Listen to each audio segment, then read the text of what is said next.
The door was already open when she reached it. She didn't stop to question why. She didn't stop to check the plates, or the tinted windows, or the fact that the interior was 3 times cleaner than anything she had ever sat in before. She just collapsed inside, pulled the door shut behind her, and pressed her face into her hands in the merciful, quiet dark. Outside, the rain hammered the parking lot of the Thornfield Pack estate like it had a grievance. Inside, the black SUV smelled like cedarwood and cold air and something underneath, both of those things something that made Avalini's wolf lift its head despite everything. Despite the fact that her wolf had no business reacting to anything tonight. Not after what had just happened inside that hall. Not after Marcus. She had stood in the center of the blood moon circle, the sacred ring of stone that her pack had used for mate bond declarations for 3 generations, and she had waited. Dress pressed, hands still, heart so full of fragile, desperate hope that she had physically ached with it. Marcus had walked in with Serafini on his arm. He hadn't looked at Avalini once. The elder had read the declaration. The pack had witnessed it. And Avalini stood there in the circle, exposed as the alpha she had loved since she was 16 years old chose someone else in front of every person she had ever known, and smiled while he did it. The laughter had started quietly. It always did. So she walked out, straight-spined, dry-eyed, with her shoes in her hand and her heart somewhere on the floor of that hall. She had made it exactly as far as the parking lot before her legs decided they were done cooperating. And the car had been there, unlocked, warm. She hadn't thought past that. She pressed her fingers harder against her eyes, trying to stop the shaking, trying to find some piece of herself that wasn't completely shattered, when she heard it. The front door opened, not with urgency, not with surprise, just opened, the way a person opens a door to a space that belongs to them. The driver's seat depressed slightly underweight. The door closed again with a quiet, expensive click. And then nothing. Silence. Avalini went completely still. The silence lasted 4 full seconds. She counted them. And then a voice came from the front seat, low, unhurried, carrying the particular kind of authority that didn't need volume to make itself felt. "You're in my car." Her head snapped up. The man in the driver's seat had turned only slightly, just enough to look at her over his shoulder. Dark eyes, sharp jaw, an expression that gave away nothing at all, except for the fact that it was paying extremely close attention. Avalini opened her mouth to apologize, to explain, to say literally anything that would get her out of this vehicle and back into the rain where she apparently belonged. And then the bond hit her. It wasn't subtle. It wasn't a gentle warmth or a whispered recognition. It was a collision, a full body, marrow-deep detonation that knocked the breath from her lungs and made every nerve ending she possessed scream one single word so loudly that for a moment she genuinely could not hear anything else. Mate. She stared at him. He stared back. And somewhere in the stillness between them, she watched something change in those dark eyes. Something that had been completely controlled, completely shuttered, crack. Just slightly. Just enough. He knew it too. "Don't," he said quietly, before she could reach for the door handle. His gaze didn't waver. "You're not going anywhere yet."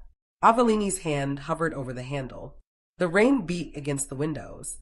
Her wolf, the one that had been silent and wounded and curled in on itself all evening, pressed forward, recognized him, and refused to let her run. She slowly lowered her hand. The man in the front seat held her gaze for one more moment. Then he turned back to face the windshield, reached into the back seat without looking, and held out his jacket. She took it. She didn't know why. Maybe because it was warm. Maybe because her wolf wouldn't let her do anything else. Maybe because she was so tired of being cold. "Your name," he said. It wasn't a question. "Avalini," she whispered. A pause. The rain. His hands, still on the steering wheel. "Selim," he said. And nothing else. She didn't know yet that she had just gotten into the car of the most feared alpha in the Northern Territory. She didn't know about the file with her name on it sitting in his estate office, or the conspiracy that had followed her bloodline for 20 years, or the prophecy that had just become catastrophically relevant the moment she sat down. She only knew his name, and that her wolf had finally gone quiet. Chapter 1. The estate materialized through the rain like something that hadn't decided yet whether it wanted to be seen. Avellini watched it through the window with her cheek pressed against the cold glass, Selim's jacket wrapped around her shoulders, her ruined dress still damp at the hem. The building was enormous, black stone and high windows and iron gates that swung open before the car even slowed down, which told her everything about the kind of authority this man carried. The kind that cleared its own path. The kind that didn't wait. She should have been frightened. She wasn't. And that, somehow, frightened her more. The bond sat in her chest like a second heartbeat, warm, insistent, irritatingly alive for something she hadn't asked for and didn't want. She kept pressing her hand against her sternum like she could muffle it. It didn't help. Every time the man in the front seat shifted, or exhaled, or turned his head even slightly, the bond pulsed in response, and her wolf pulsed with it, pressing against the inside of her ribs with a kind of desperate, embarrassing recognition that Avellini was doing everything in her power to ignore. "Stop it," she told it silently. Her wolf didn't stop. The car rolled to a stop in a covered courtyard. A woman appeared almost immediately, mid-40s, silver threading through dark hair, expression professionally neutral in the way of someone who had learned long ago not to show surprise. She opened Avellini's door without being asked. "Come inside," she said simply. "I'll have dry clothes brought." Avellini climbed out. The stone courtyard was lit by low amber lighting, warm against the wet dark, and for a single disorienting moment the beauty of it hit her somewhere behind the breastbone. She had grown up in a pack house that smelled like old carpet and communal cooking. She had eaten at long tables that wobbled on uneven legs. She had trained in fields that flooded every spring and weren't repaired until summer. She had never been anywhere like this. "This is not your world," she reminded herself. "You fell into this man's car. That's all." Selim had already stepped out of the vehicle. He handed his keys to someone she didn't see and moved toward the estate entrance with the unhurried certainty of a person who had never once had to hurry for anything. At the door, he paused, turned his head just slightly in her direction. Not quite looking at her, not quite not. "See that she eats," he said to the woman. Then he walked inside. That was all. No explanation. No introduction. No acknowledgement that 40 minutes ago they had sat in a car together and the entire world had rearranged itself between them in a silence that still hadn't fully faded. Avellini stood in the courtyard with rain dripping from the edge of the covered arch above her and told herself very firmly that she was not disappointed. The room they gave her was twice the size of her bedroom back at the Thornfield pack house. Stone walls softened by wool rugs and heavy curtains, a fireplace already burning, a tray of food on a low table that included actual bread and soup and sliced fruit and things she recognized as things a person might eat when someone was making an effort.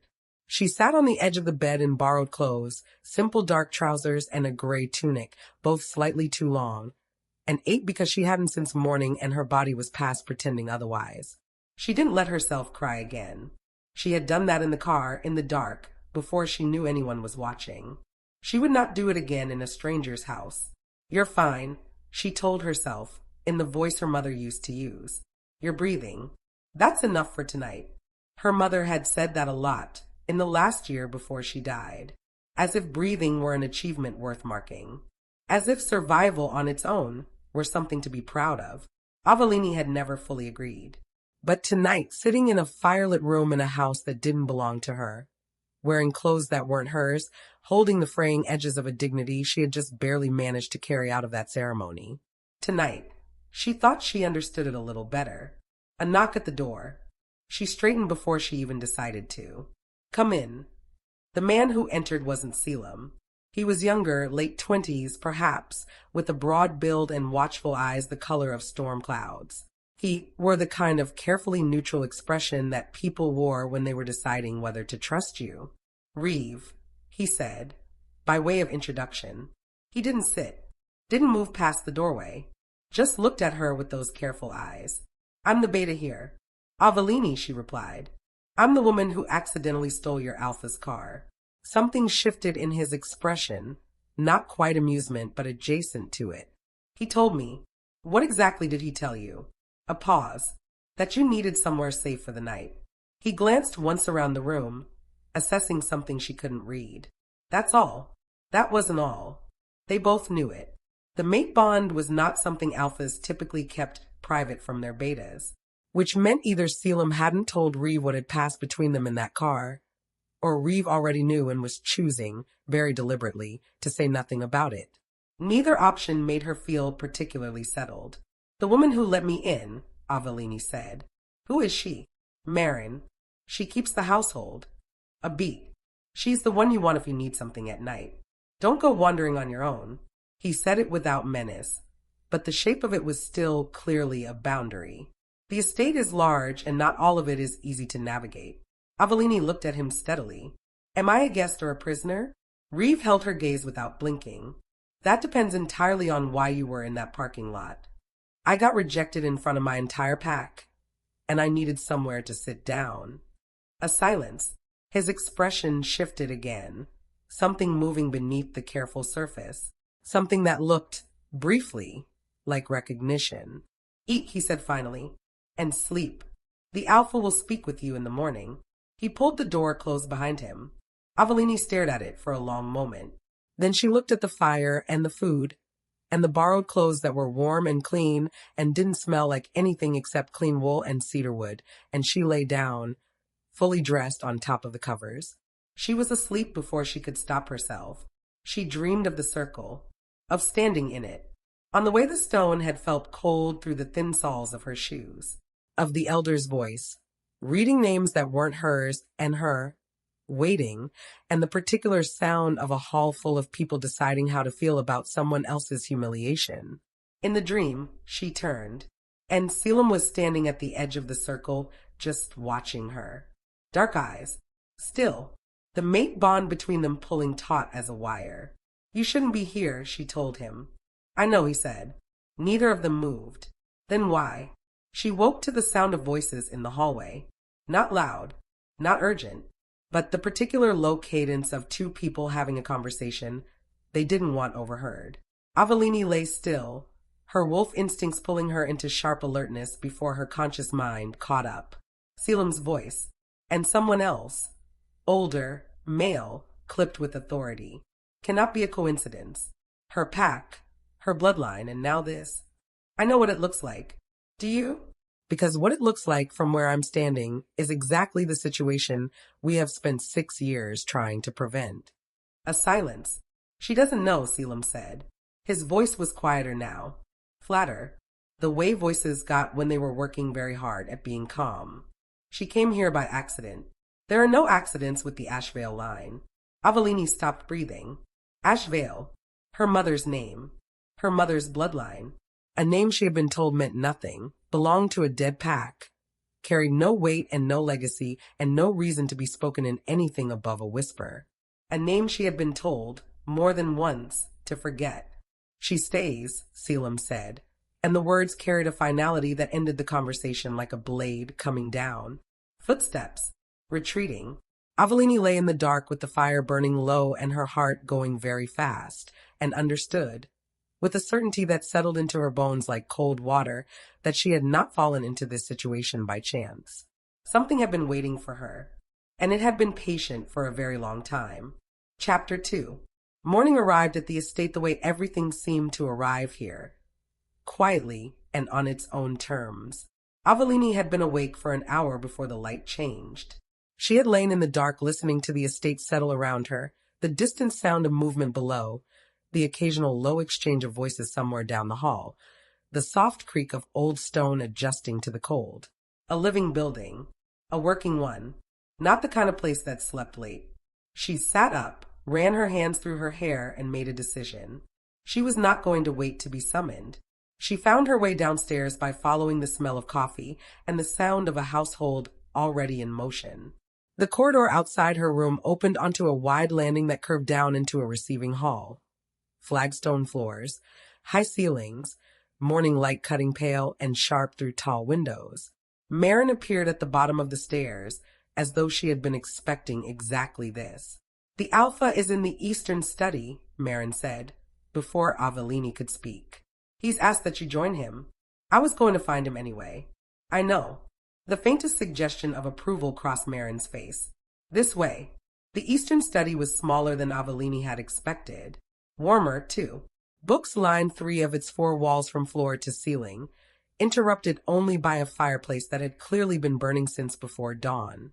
A desk occupied the center of the room, wide and dark and covered in organized documents that somehow managed to look like controlled chaos. Maps, letters with heavy wax seals, a half-empty coffee cup that suggested Selim had been here for hours. He was standing at the window when she entered, hands clasped behind his back, looking out at the gray morning with the particular stillness of someone whose mind had not stopped moving all night. He turned when he heard her. In the daylight, he was different. Not softer. Nothing about him suggested soft, but more defined. The sharp planes of his face, the dark eyes that absorbed light rather than reflecting it, the way his presence occupied space without effort or announcement. He was dressed simply, dark shirt, no armor of formality, and yet the authority he carried had nothing to do with what he wore. Avellini held his gaze and did not look away. "Sit," he said. "I'd rather stand." A pause. Something moved behind his eyes, brief, unreadable. He pulled out the chair across from his desk anyway and sat himself, which somehow made the invitation feel less like a command and more like an agreement. She sat. "You heard us last night," he said. It wasn't a question. Avellini didn't bother denying it. "Who was that?" The other voice. "My head of security, Eldrick. He has been with this pack for 20 years, and he is not easily alarmed." Selim picked up the coffee cup, considered it, set it back down. "He was alarmed last night. Because of me. Because of your name." The word landed between them with weight. Avellini kept her expression steady despite the way her pulse had shifted beneath it. "Ash Vale," she said. Selim looked at her carefully. "You know it. It was my mother's bloodline. I was told it was extinct. I was told there was nothing left of it worth knowing." She paused. "I was told that more than once, by more than one person, which I now suspect was not a coincidence." Something shifted in his expression. Not surprise. Exactly. More like a particular kind of recognition. The look of a person who has been expecting a conversation to go a certain way and finds themselves slightly recalibrating. He opened the desk drawer and placed a file on the surface between them. Her name was on the cover. Her full name, Avellini Marin Ashvale, in clean black type, above a series of dates and notations she couldn't read from where she sat. The file was thick. It had clearly been compiled over time. A long time. She stared at it. Then she looked up at him. "How long have you had this?" "For months." The words sat in her throat for a moment before she could speak past it. "You've been investigating me for 4 months. I've been investigating your bloodline for 4 months. You were not the primary focus until 6 weeks ago." He held her gaze with the calm of someone who had decided not to be defensive about something he couldn't change.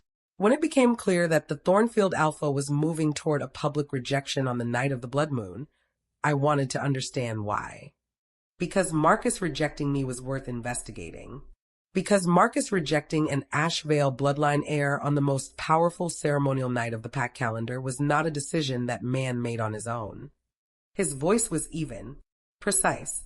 Marcus Thornfield does not have the political intelligence or the courage to engineer something like that.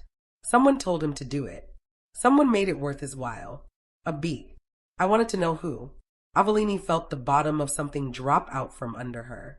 She had known on some level, had felt it in the careful cruelty of the timing, in the way Marcus had refused to meet her eyes, in the strange efficiency of how quickly everything had been arranged, that the rejection had not been entirely personal. But knowing something beneath the surface and having it stated plainly in a daylit room by a stranger were entirely different experiences. Her hands were very still in her lap. She made sure of it. "So someone arranged for me to be thrown away," she said. "And you were watching. I was trying to understand the threat before it completed itself." "And did you understand it?" A pause. The fire shifted. Outside, wind moved through the estate grounds with a low, patient sound. "Partially," Selim said. "There are pieces I don't have yet." He looked at her directly. "Some of them may be yours to fill in." Avellini was quiet for a moment. Her wolf, which had been sitting attentively alert since the moment she walked into this room, pressed gently forward. Not with urgency, with something closer to recognition, the quiet certainty of an animal that knew, on a level beneath thought, that this man was not a threat. She was not sure she trusted that instinct yet. The bond, she said. He didn't look away. Yes, you felt it, the moment you looked at me. And you said nothing about it last night. You didn't explain. You didn't, she stopped. I tried a different approach. Why? Selim was quiet for long enough that she thought he might not answer. Then he said, with a careful deliberateness that suggested each word had been chosen and placed with intention, because I needed to know whether you were running from something or running toward me. The room felt very still. Those aren't the only two options, Avellini said quietly. No, he agreed. But they were the most relevant ones. She looked at the file on the desk, at her own name, typed clean and official, above years of information that had been gathered without her knowledge, above a history she had been told not to ask about, above a bloodline she had been raised to treat as irrelevant. She reached across the desk and pulled the file toward her. He let her. She opened it. The photographs were inside the first flap. She almost missed them, her eyes moving too quickly across documents and dates and names she didn't recognize, and then they snagged on the edge of a photograph and she turned back and stopped breathing. Her mother, young in this picture, maybe 22 or 23, standing at the edge of what looked like a forest clearing, laughing at something outside the frame, her dark hair loose around her shoulders, alive in a way that photographs of dead people always were, in the devastating, specific sense of being full of a future they would never reach. Beside it, another photograph, older, a formal portrait, a woman with Avellini's cheekbones and her mother's eyes, standing before a hall of people in ceremonial pack colors Avellini didn't recognize. On the back, in handwriting she didn't know, Ashvale Luna. Last blood moon ceremony before the collapse. And beneath that a third photograph. Avellini, not recent. This was from at least 3 years ago. She was younger in it, training in the Thornfield fields, unaware of the camera. Someone had taken it without her knowledge. She looked up slowly.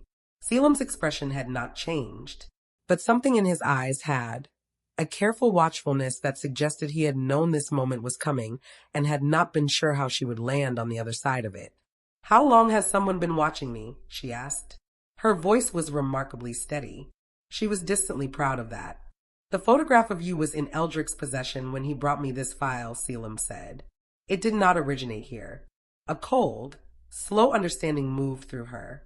Then where? The door opened. Reeve stepped in with the particular efficiency of someone delivering information that could not wait. He looked at Selim, and his expression said everything. The trackers from Thornfield have reached the eastern boundary, he said. 6 of them. They're not being subtle about it. Avellini went still. Selim rose from his chair with a calm that was somehow more alarming than urgency would have been. He looked at Reeve. Hold them at the boundary. Don't engage. Then he looked at Avellini. Stay in the estate. They're here for me. I know. Then I should be the one too. Avellini, her name in his mouth, still new, still carrying the faint charge of the bond that neither of them had yet decided what to do with. His voice was not raised. It never needed to be. You are on my land. That means this is my conversation to have. A pause. Something shifted in his expression. Fractional, controlled, but present. You are not alone in this anymore. She looked at him. He held her gaze for one moment longer than was entirely necessary. Then he moved toward the door with the unhurried certainty that seemed to be his natural state, and said to Reeve without breaking stride, Send word to Eldrick. Tell him I want to know who sent them before I speak to a single one of them. The door closed behind him. Avellini sat in the eastern study with the file in her hands, and the fire burning steadily beside her, and the mate bond in her chest pulsing with a warmth she had not asked for and could not seem to argue away. She looked down at the photograph of her mother, laughing, young, full of a future someone had decided she wasn't allowed to keep. I don't know what I'm in the middle of, Avellini thought, but I know I'm not leaving until I do. She turned the page. She was still reading 2 hours later when Reeve returned. He came in without knocking, the first time he had done that, and the look on his face made Avellini close the file and straighten immediately. The trackers, she said. What happened? Selim sent them back. He moved to stand by the fireplace, not quite relaxed, not quite at rest. All 6, unharmed. Marcus will just send more. Yes. A pause. He already has. Reeve looked at her with those careful storm gray eyes. But that's not the part one came to tell you about. Avellini waited. One of the trackers wasn't from Thornfield, he said. His pack markings were Thornfield, but his scent wasn't. Someone substituted him into the group. Planted him. He held her gaze steadily. He was carrying a message. Not for Selim. A beat. For you. She felt the cold move through her again. That slow, patient cold that had nothing to do with temperature. What did it say? Reeve reached into his jacket and placed a folded piece of paper on the desk in front of her. She could see, even from a distance, that it had been sealed and opened already. She didn't comment on that. She unfolded it. 3 lines. Neat, formal handwriting. No signature. The bond will not protect you from what is coming. The Ashvale line ends with you as agreed.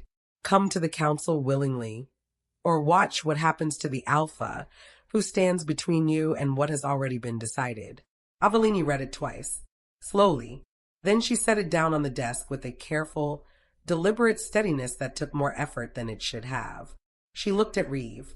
Who is the council? She asked. And something moved across his face, reluctant, resigned, and deeply troubled. That told her the answer was going to change everything she thought she understood about why she was here. Chapter 3. The Interpack Council had existed for longer than any single pack could remember. Reeve explained it the way people explain things they had grown up inside of, carefully, with the particular caution of someone who understood that the full weight of it might not land cleanly on someone hearing it for the first time. He sat across from her in the Eastern study with his hands loosely clasped and his eyes tracking her reactions as he spoke, the way a person watches a flame to gauge whether the wind is going to change. The council had 7 elders, one from each of the major northern territories. They held no alpha authority of their own. They weren't a pack. They weren't a governing body in the traditional sense, but they controlled something more valuable than territory or strength. They controlled the historical record, the lineage documentation, the legal framework that determined which bloodlines were recognized, which mate bonds were legitimate, and which pack claims were valid under ancient law. They were, in practice, the ones who decided what was real. They've been managing pack politics for 3 generations, Reeve said, mostly without incident. Mostly. He paused. Elder Crane has led the council for the last 18 years. Before him, it was his predecessor, Aldrich. Before that, he stopped. Before that, Avellini pressed. Before that, the Ashvale pack held a seat on the council. He said it quietly, watching her. The founding seat. The one that predated all the others. Avellini was very still.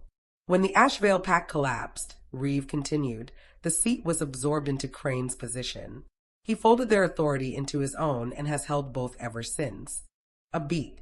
He has never, in 18 years, allowed anyone to formally investigate the circumstances of the Ashvale collapse. Because he caused it, Avellini said. Reeve didn't confirm it. He didn't need to. She looked down at the note still sitting on the desk in front of her. The Ashvale line ends with you, as agreed. As agreed. Someone had agreed to this. Someone had sat across a table from Elder Crane and nodded and signed something or said something or simply looked the other way while a bloodline was systematically erased. Marcus, she said. He didn't just agree to reject me for money. No. Reeve's voice was careful.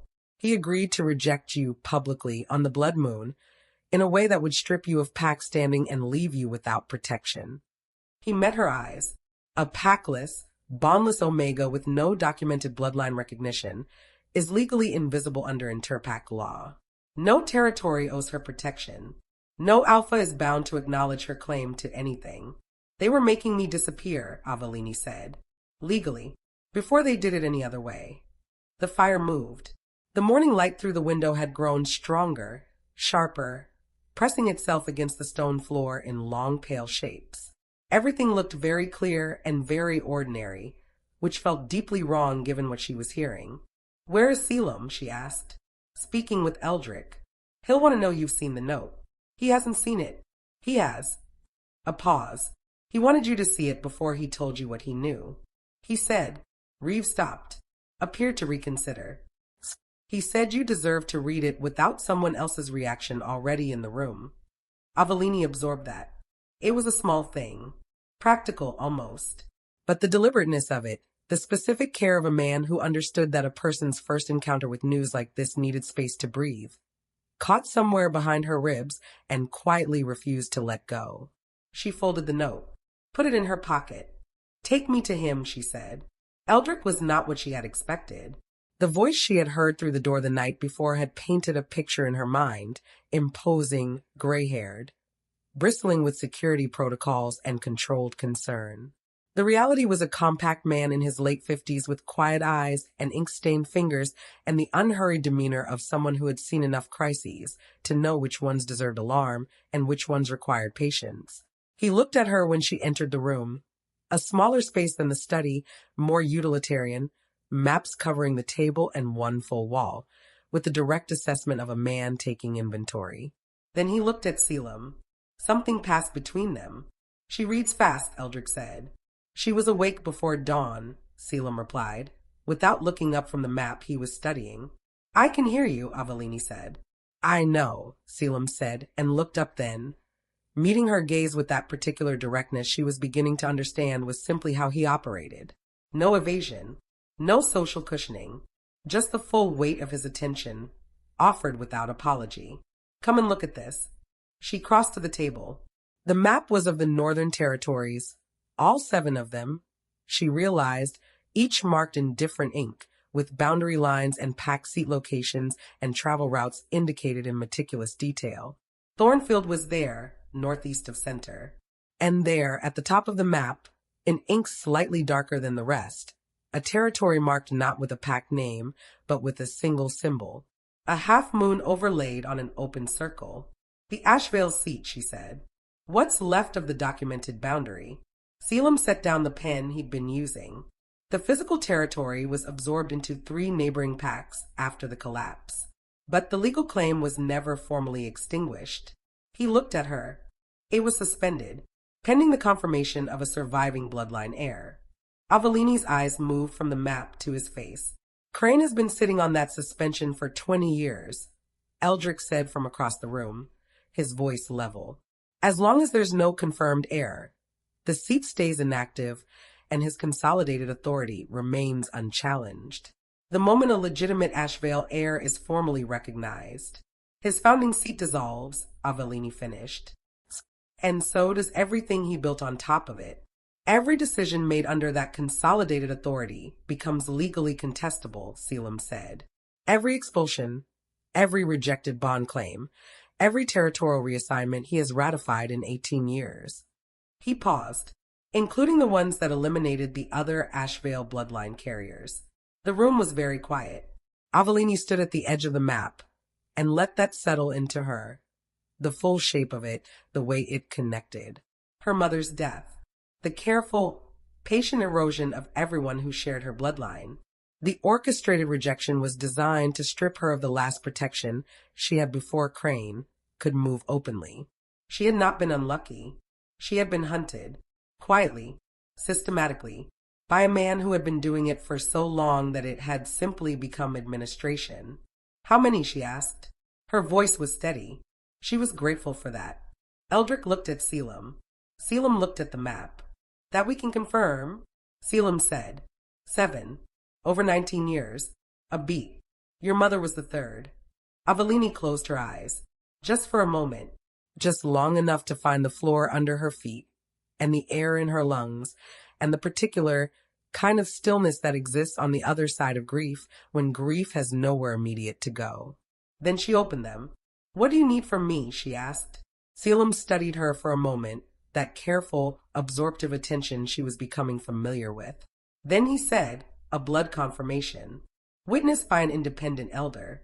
If your Ashevale lineage is formally documented under independent seal, Crane cannot suppress it. He held her gaze. It also means he cannot make you disappear quietly. You become a matter of interpack record, legally visible. A pause. It will provoke him. Good, she said. Something shifted in Selim's expression. very brief, very controlled. But she caught it, a flicker of something behind the careful authority, something that looked almost like relief. There's an elder I trust, Eldrick said. Sayer. He holds the southern seat and has been quietly at odds with Crane for years. He'd witnessed the confirmation without reporting it to the council prematurely. How long will it take? Selim asked. 2 days. 3 at most. Selim nodded once. Then he looked back at Avellini. Until then, you remain on the estate grounds. I know that feels like a cage, she said. I was going to say a necessary precaution. The result is the same. He didn't flinch from that. Yes, he said. It is, and I'm asking you to accept it anyway. He held her gaze steadily. Not because I don't trust your judgment. Because Crane has 6 confirmed operatives in this territory, and I cannot protect what I can't locate. The word protect landed differently than she expected. Not like ownership. Not like the possessive, suffocating version of protection she had watched Marcus extend to people he considered assets. It landed quietly, almost reluctantly, as if it had escaped him slightly before he could dress it in something more professionally neutral. Her wolf noticed. She wished it wouldn't. 2 days, she said. 2 days, he agreed. She looked at the map one more time, at the half-moon symbol sitting at the top of it, suspended and waiting. At the territory that should have been her birthright and had instead been used as leverage for her erasure. Then she looked at Selim. I want access to the full file. Everything Eldrick has compiled. She kept her voice even. My bloodline. My mother. All of it. Selim glanced at Eldrick. Eldrick gave a small nod. Done, Selim said. The files arrived at her room that afternoon. 2 full boxes that Marin carried up with the neutral efficiency of a woman who had seen stranger things and asked no questions. Avellini sat on the floor with the boxes open around her and worked through them methodically, report by report, photograph by photograph, careful notation by careful notation. She learned things she could not unlearn. Her mother had not died in a traveling accident. The official record said she had. The actual record, buried in a secondary file cross-referenced with a territorial incident report that Eldrick had clearly obtained through channels that did not bear close examination, told a different story. A coordinated attack on a single wolf traveling route. The kind of thing that looked like a rogue incident if you didn't know what to look for. The kind of thing that looked like administration, if you did. She learned that her grandmother had been the last Ashvale Alpha, that the pack collapse had not been a slow decline or a territorial defeat, but a single, devastating event, a council ruling that had stripped the pack of its legal standing overnight, citing a fabricated violation of Interpack Treaty that no subsequent investigation had ever been able to substantiate because no subsequent investigation had been permitted. She learned that her own existence had been documented by Crane's office since she was 4 years old, that someone had been tracking her location, her pack standing, and her development for her entire life, and that the notation beside her name in the earliest file read, in clean administrative handwriting, Air confirmed. Containment strategy pending. She was 7 years old in that file. Avellini sat with that particular page for a long time. Outside her window, the estate grounds stretched wide and gray under a sky that couldn't quite decide between cloud and clearing. She could see movement below, pack members going about the work of the day, training in the far field, carrying supplies between outbuildings, a working, living community. The kind of place that existed because someone had built it with intention and maintained it with discipline. Selim's pack. She thought about what Reeve had said, that the mate bond had caught Selim as completely off guard as it had caught her, that whatever this was between them had not been part of anyone's plan. She thought about the way he had handed her his jacket in the rain without explanation or condition. She thought about "You're not alone in this anymore," spoken in a quiet room by a man who clearly found that kind of directness costly. Then she closed the files, stacked them neatly, and stood up. She needed air. She needed to move. 2 days of estate grounds was manageable. She had survived worse confinements than a large, well-heated stone building, but her wolf was restless in the way it got when it needed to feel the ground properly. Not the stone floors, actual earth. She found her way to a side door and stepped out into the estate garden, walled, enclosed, clearly within the bounds Reeve had indicated. The cold hit her cleanly. She breathed it in and let it do its work. She didn't hear him approach. She only knew he was there when her wolf went still with that particular, involuntary recognition that she was beginning to accept she had no defense against. Selim came to stand beside her at the garden wall, not close enough to crowd her, close enough that the bond moved between them like warmth from a fire, present, patient, asking nothing. They stood in silence for a moment. My mother's file, Avellini said. The incident report. Yes. He already knew which one she meant. Did you know it before you compiled the file? What actually happened to her? A pause. I suspected. Eldrick confirmed it 4 months ago. She nodded slowly. The garden was bare at this time of year. Dead stems and turned earth waiting for spring, the kind of dormant quiet that preceded things rather than following them. I keep thinking about the note, she said. As agreed. She turned the phrase over again. Someone in your world agreed to let my bloodline end. Someone with enough standing that Crane used the phrase without clarifying who. I know. Do you have a theory? He was quiet for a moment. The deliberate kind of quiet, not evasion, but the specific pause of someone who has a theory and is deciding how much of it to share before it is confirmed. I have a concern, he said finally. Not yet a theory. She looked at him. The afternoon light was flat and gray, but it caught the angle of his jaw, the careful set of his expression. He was looking at the garden, not at her, and she had the odd, specific impression of a man who found it easier to say difficult things when he wasn't being directly watched. Tell me, she said. He turned then, looked at her directly with those dark, absorptive eyes, and said quietly, the note was delivered by a tracker who moved through my border controls without triggering a single alert. A beat. My border controls are not penetrable by accident, Avellini. Someone in this estate helped him. The cold that moved through her had nothing to do with the garden air. She held his gaze. Then we have a problem closer than Crane, she said. Yes. His jaw tightened, fractional, controlled, but present. We do. Behind them, deep in the estate, a door opened and shut. Voices. Movement. The ordinary sounds of an ordinary afternoon in a place that had just become considerably more complicated. Avellini looked back at the bare garden, at the turned earth waiting for something to grow through it. Whoever it is, she said quietly, they know I'm here. They know what I carry. And they just told Crane's people exactly where to find me.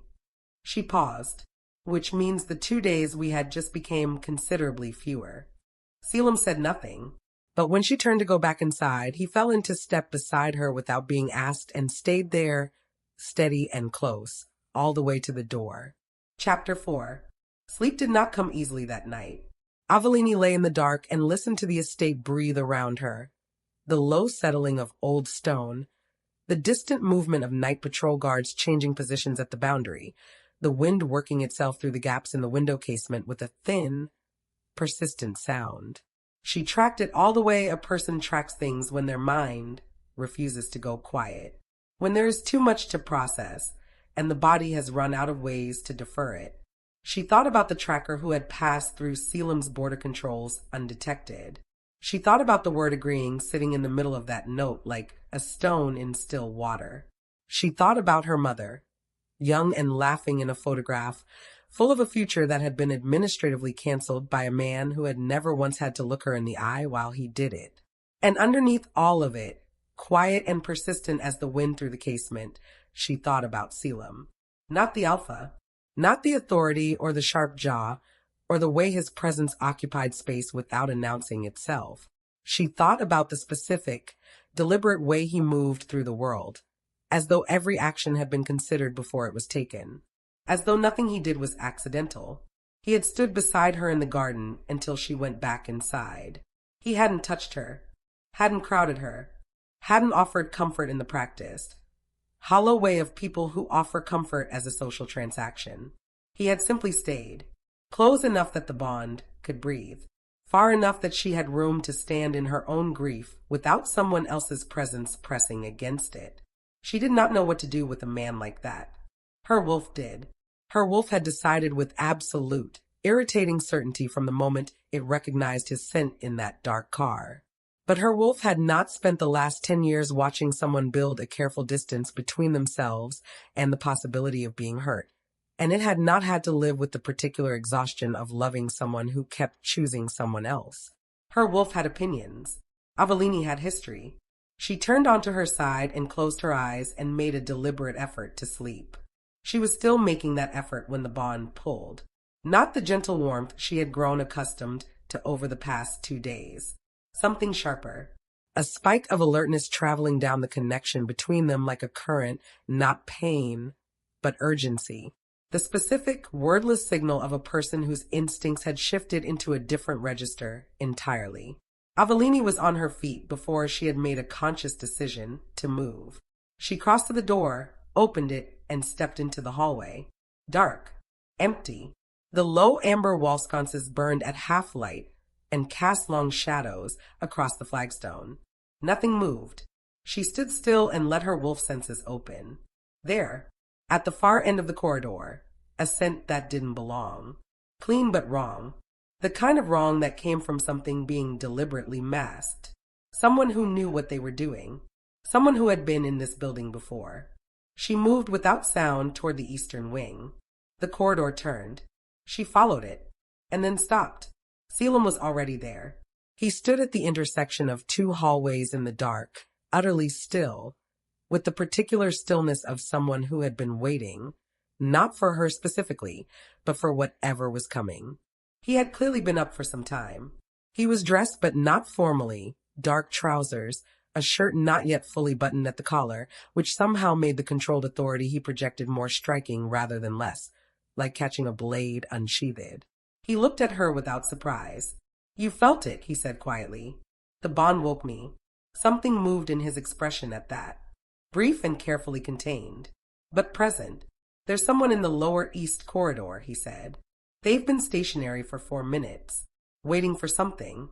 He paused. "Or someone. Do your guards know? 2 of them are already positioned at the east exit. Reeve is coming from the north side." His eyes moved to her. "I told you to stay in the estate." "I am in the estate." "I meant your room." "You said estate." A beat. "I'm in the estate." He looked at her for a moment with an expression she was beginning to catalog. Somewhere between exasperated and reluctantly impressed, and situated so precisely between the two that it was impossible to say which was winning. "Stay behind me," he said. "I'm not." Avellini. Her name. Quiet. Direct. "There are 2 guards on that exit and Reeve on the north. I don't need you in the corridor. I need you where I know you are." A pause that was barely a pause. "Please." The please landed differently than she expected. Not soft. Not pleading. Just unguarded. A single word offered without the armor of authority around it, which on this particular man meant it cost something. She stayed where she was. He moved down the corridor. It was over in under 3 minutes. She heard it more than saw it. The sharp exchange of a confrontation quickly controlled. A single raised voice immediately silenced, the particular thud of someone being restrained without ceremony. Then Reeve's voice, low and efficient. Then quiet. Selim reappeared at the corridor intersection. He was not out of breath. He did not look disheveled. He looked, if anything, slightly colder than he had before. "Who?" she asked. "One of the kitchen staff. Been with the estate for 7 months." He stopped in front of her. Close enough that the bond breathed steadily between them. His orders were to confirm your room location and leave a signal at the eastern wall. A marker Crane's people could read from outside the boundary. A pause. He hadn't placed it yet. "Because the bond woke me." A beat. "Because the bond woke you," he confirmed. Something in his voice was careful around the edges, the way a person is careful around something they are not yet ready to look at directly. 7 months, Avellini said. "He placed someone here 7 months ago. Before I began investigating the bloodline file. Before anyone outside this estate knew I had any connection to the Ashvale situation." Selim's jaw tightened. "Which means Crane was watching my PAX intake before I was watching him." The implications of that settled between them heavily. Crane had not been reacting to the investigation. He had been ahead of it. He had known or suspected that the mate bond between an Ashvale heir and a ruling alpha was a possibility. He had positioned himself accordingly. He knew about us before we did, Avalini said. Selim said nothing, but the line of his shoulders had shifted, something tighter beneath the surface, something that looked like anger being held at a very deliberate distance from expression. We can't wait 2 days for Sayer, she said. No. He met her eyes. I've already sent word.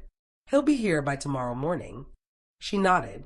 Then, because the corridor was quiet and the bond was warm and she was tired in a way that had nothing to do with sleep, your pack. The people who have been here for years, are they safe? Does Crane have others placed here? Eldrick is going through the full household record now. He paused. It's possible. I'm sorry, she said. He looked at her. For what? For being the reason your home became a target. The silence that followed was a particular kind, not empty, but full of something working its way toward the surface. Selim held her gaze, and the careful neutrality of his expression did something she hadn't seen it do before. It didn't exactly soften, but it opened. Slightly. The way a room feels different when a window is cracked even an inch. My home was a target the moment I began asking questions about your bloodline, he said. That was my choice, not yours. A beat. You have been surviving the consequences of other people's choices your entire life, Avalini. This one belongs to me. She looked at him for a long moment. Then she said very quietly, Why did you start asking questions? For months ago, before you knew about the bond, before any of this.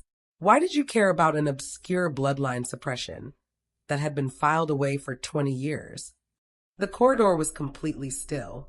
Selim held her gaze with the careful, deliberate attention of someone who had been expecting this question and had not yet decided how honest to be with the answer. Because the pattern of disappearances in Crane's tenure matched something I had seen before, he said finally. A specific method. A specific logic. A pause. My mate, my first bond, died 4 years ago. The official record called it a territorial accident. His voice was even, entirely controlled. The actual record looked exactly like the Ashvale files. The air in the corridor went very still. Avalini did not move, did not speak. Let him have the space for it. I have been trying to build a case against Crane for 3 years, Selim said. The Ashvale bloodline documentation was the first concrete thread I found that could expose the entire structure of what he's been doing. Not just one incident, not just one death. His jaw tightened fractionally. All of it. She understood then. Not just why he had the file, not just why he had been watching, but why, despite the bond, despite the mate recognition that had detonated between them in that car with the force of something that had been building for years, he had been so careful, so measured, so deliberate about every word and every gesture and every moment of proximity. He was not cold. He was not indifferent. He was terrified of what happened to people he let matter to him. The bond pulsed warmly between them. Her wolf pressed forward, not with demand, but with a gentle, steady certainty that was almost unbearable in its patience. Selim, she said. He looked at her. I'm not going anywhere. She held his gaze. Not because I have nowhere to go. Not because of the bond, or the bloodline, or Crane, or any of the rest of it. A beat. Because I choose to stay. And I need you to know the difference. Something happened in his eyes. Deep and immediate and very briefly unguarded. Something that looked like a man encountering solid ground after a long time of not being sure it existed. He didn't say anything, but he held her gaze for a long moment without looking away, without managing it, without putting the careful neutral expression back in place. And that, she was learning, was how Selim said the things he hadn't yet found words for. By morning, the estate had a different quality to it. Not tense, that wasn't quite the right word. More like sharpened. The way air sharpens before weather. Guards moved with a slightly heightened awareness. Conversations were quieter. Doors that had stood open were now closed. Avalini moved through it with clear eyes and a settled mind. Whatever had shifted in the corridor the night before, in the quiet, in the honesty of the things that had been said and the things that hadn't, had reorganized something inside her.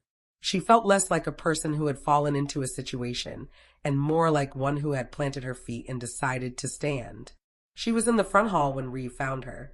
He came in from the east entrance with the particular briskness of someone carrying news they have already processed and are now delivering efficiently. He stopped when he saw her, and something in his expression was different from the careful guardedness of their previous encounters. Something quieter, a fraction more direct.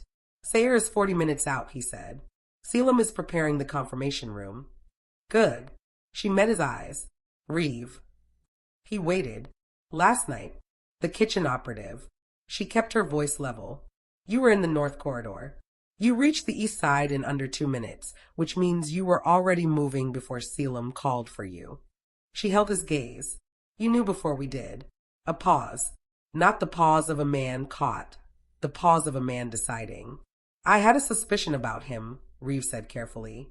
I raised it with Selim 3 weeks ago. He asked me to watch before moving. He met her eyes steadily. I was watching. And the note? The planted tracker. She kept her tone even without accusation. Did you suspect him for that too? No. His jaw tightened slightly. That one I missed. And I don't miss things like that. He said it plainly, without defensiveness, the admission of a man who held himself to a standard and was currently falling short of it by his own measure. I've been going through the full household record since 3 this morning. She looked at him for a moment. Then you love him. Reeve's expression shifted, careful, guarded, but not surprised. He is my alpha, he said. That's not what I said. A silence. He is my alpha, Reeve repeated. Quieter this time. And my friend. And the only person I have watched survive something that should have destroyed him. He held her gaze with an honesty that cost him something. I have spent 3 years watching him hold himself together with nothing but work and anger and the absolute refusal to let anything matter enough to hurt him again. A beat. And then you got into his car. The hall was very still. I'm not her, Avellini said quietly. I know you're afraid I'll be another loss he doesn't survive. But I'm not a fragile thing that wandered into the wrong situation. I was built for exactly this kind of fight. She held his gaze. And I'm not planning to lose. Reeve looked at her for a long moment. Then he said, with the careful, reluctant quality of someone revising an opinion they had arrived at already, No, I don't suppose you are. It wasn't trust. Not yet. But it was the beginning of something that could become it. Avellini nodded once. She moved toward the preparation room where Selim was waiting, where an elder from the southern seat was 40 minutes away, where a bloodline confirmation would light a signal fire visible across every northern territory, and draw Elder Crane out of the careful, administrative shadows he had been operating from for 18 years. She was ready. What she was not ready for was Marin appearing at the end of the corridor with an expression that had broken entirely through its professional neutrality, pale-faced, something urgent and fractured in her eyes, moving quickly toward Avellini with a folded paper in her hand.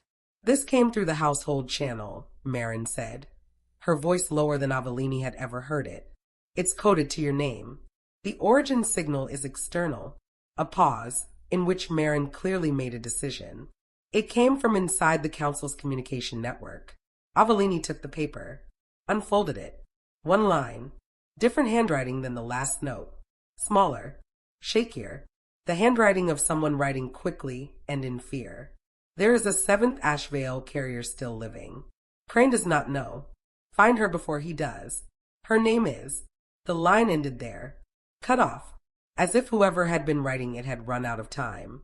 Avellini stood in the corridor with the paper in her hands and the bond pulling steadily in her chest, and the sound of the estate sharpening around her, and understood, with a clarity that landed like cold water, that everything she thought she had understood about the shape of the situation had just changed again. Chapter 5. The confirmation room was on the ground floor of the estate's northern wing. A quiet, stone-walled space with a single long table, 2 oil lamps burning at either end, and the particular formal stillness of a room that understood its own purpose. Sayer had arrived 12 minutes ahead of schedule, which Eldrick had noted with visible approval. He was a small man, Elder Sayer, wiry, white-haired, with deeply lined hands and eyes the pale, sharp gray of winter light through glass. He moved with the economy of someone who had learned long ago that authority did not require demonstration. He looked at Avellini when she entered and said, simply, sit. Let me see your left wrist. She sat. She offered her wrist. He examined the inside of it, pressing 2 fingers to the pulse point, closing his eyes for a moment in the manner of someone reading something written in a language that had no alphabet. Then he opened his eyes, looked at Selim, who stood at the room's edge with his arms at his sides and his expression professionally neutral in a way that cost him visible effort. Ash Veil blood, Sayer said. Uncontaminated. Primary line. He released her wrist and reached for the documentation on the table in front of him. Strongest confirmation I've encountered in 30 years of verification work. He glanced at her over the top of his papers with something that was not quite a smile, but occupied the same space. Your grandmother would have approved of you. Avellini looked at him. You knew her. I witnessed her last official ceremony before the collapse. His voice was level, but something moved beneath it. Old grief. Old anger, long since compressed into something functional. She was the finest alpha I ever documented. What Crane did to her pack was not politics. He picked up his pen. It was butchery dressed in paperwork. He signed the confirmation document with the deliberate, unhurried strokes of a man who understood the weight of the act, pressed his elder seal into the wax, sat back. It's done, he said, formally witnessed and sealed under Southern seat authority. Crane cannot suppress this without openly challenging my seat, and he does not yet have the votes on the council to do that cleanly. A pause. He will move to get them. You have a window, not a large one, but a window. Selim spoke for the first time since the room had convened. How long? Days, perhaps less, depending on how quickly he learns the confirmation has been filed. Sayer looked at him steadily. He will learn. He always does. A beat. Whatever you are planning, it needs to happen inside that window. Selim nodded once. His eyes moved to Avellini. A brief, direct look that carried the whole of an unspoken conversation inside it. She gave a small nod in return. Sayer gathered his documents. Then he paused, one hand on the table, and said without looking up, There is one additional matter. The room was very still. When I was traveling here this morning, I was contacted through my private channel by a member of Crane's own administrative staff. He said it with the calm of someone who had spent the journey deciding how much of this to share. Someone who has been feeding information out of the council office for the past several months. He looked up. They sent an incomplete message. It was cut off before they could finish. But what they managed to transmit. A 7th carrier, Avellini said. Sayer went very still. You already know, he said.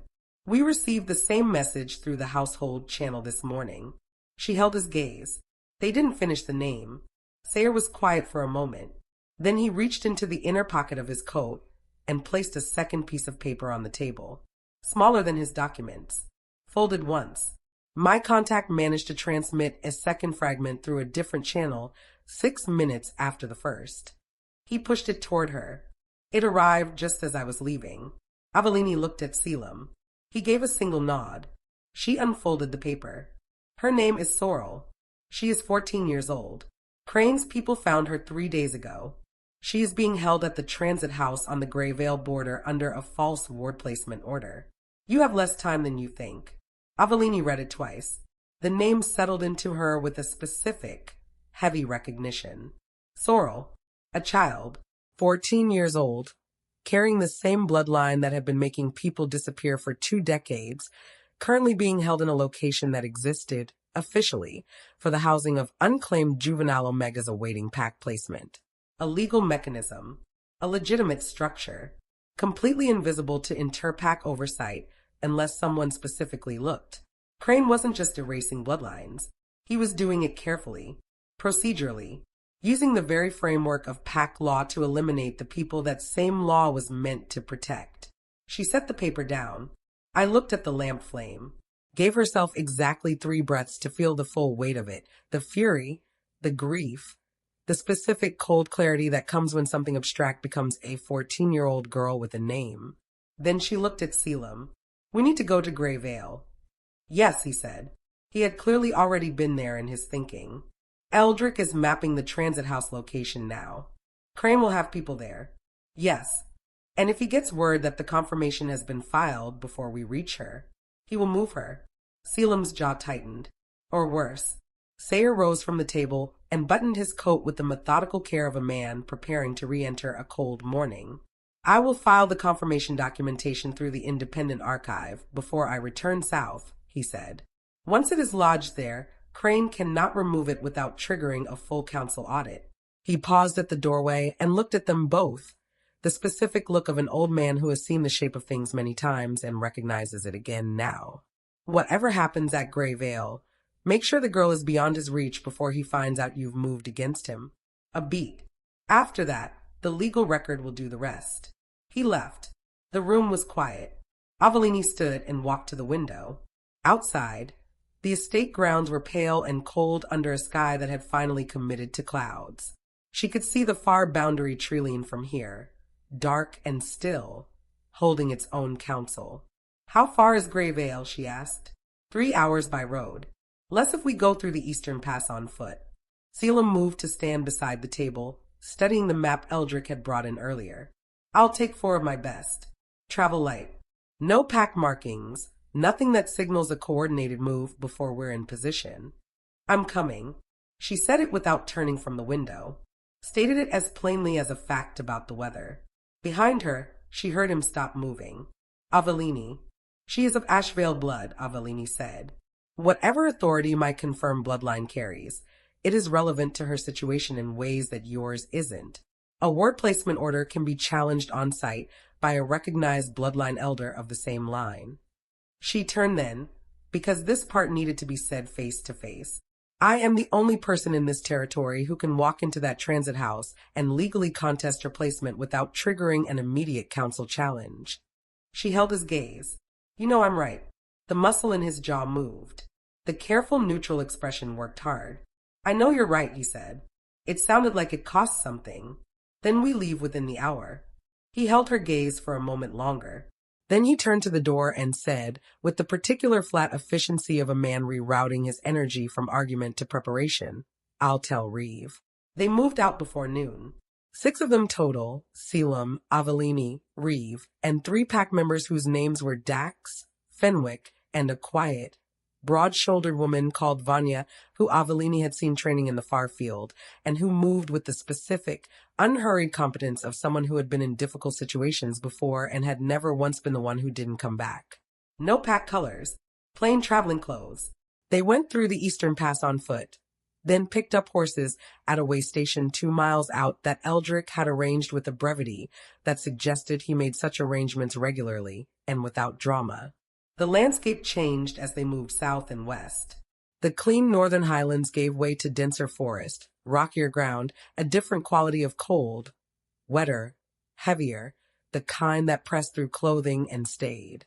The sky kept its cloud cover all the way to the Grey Vale boundary. Avellini rode without difficulty. She had grown up riding before she had grown up doing most things. Her mother had insisted on it, which now carried a different weight than it had 2 days ago. She was preparing me, Avellini thought. Even then, she knew.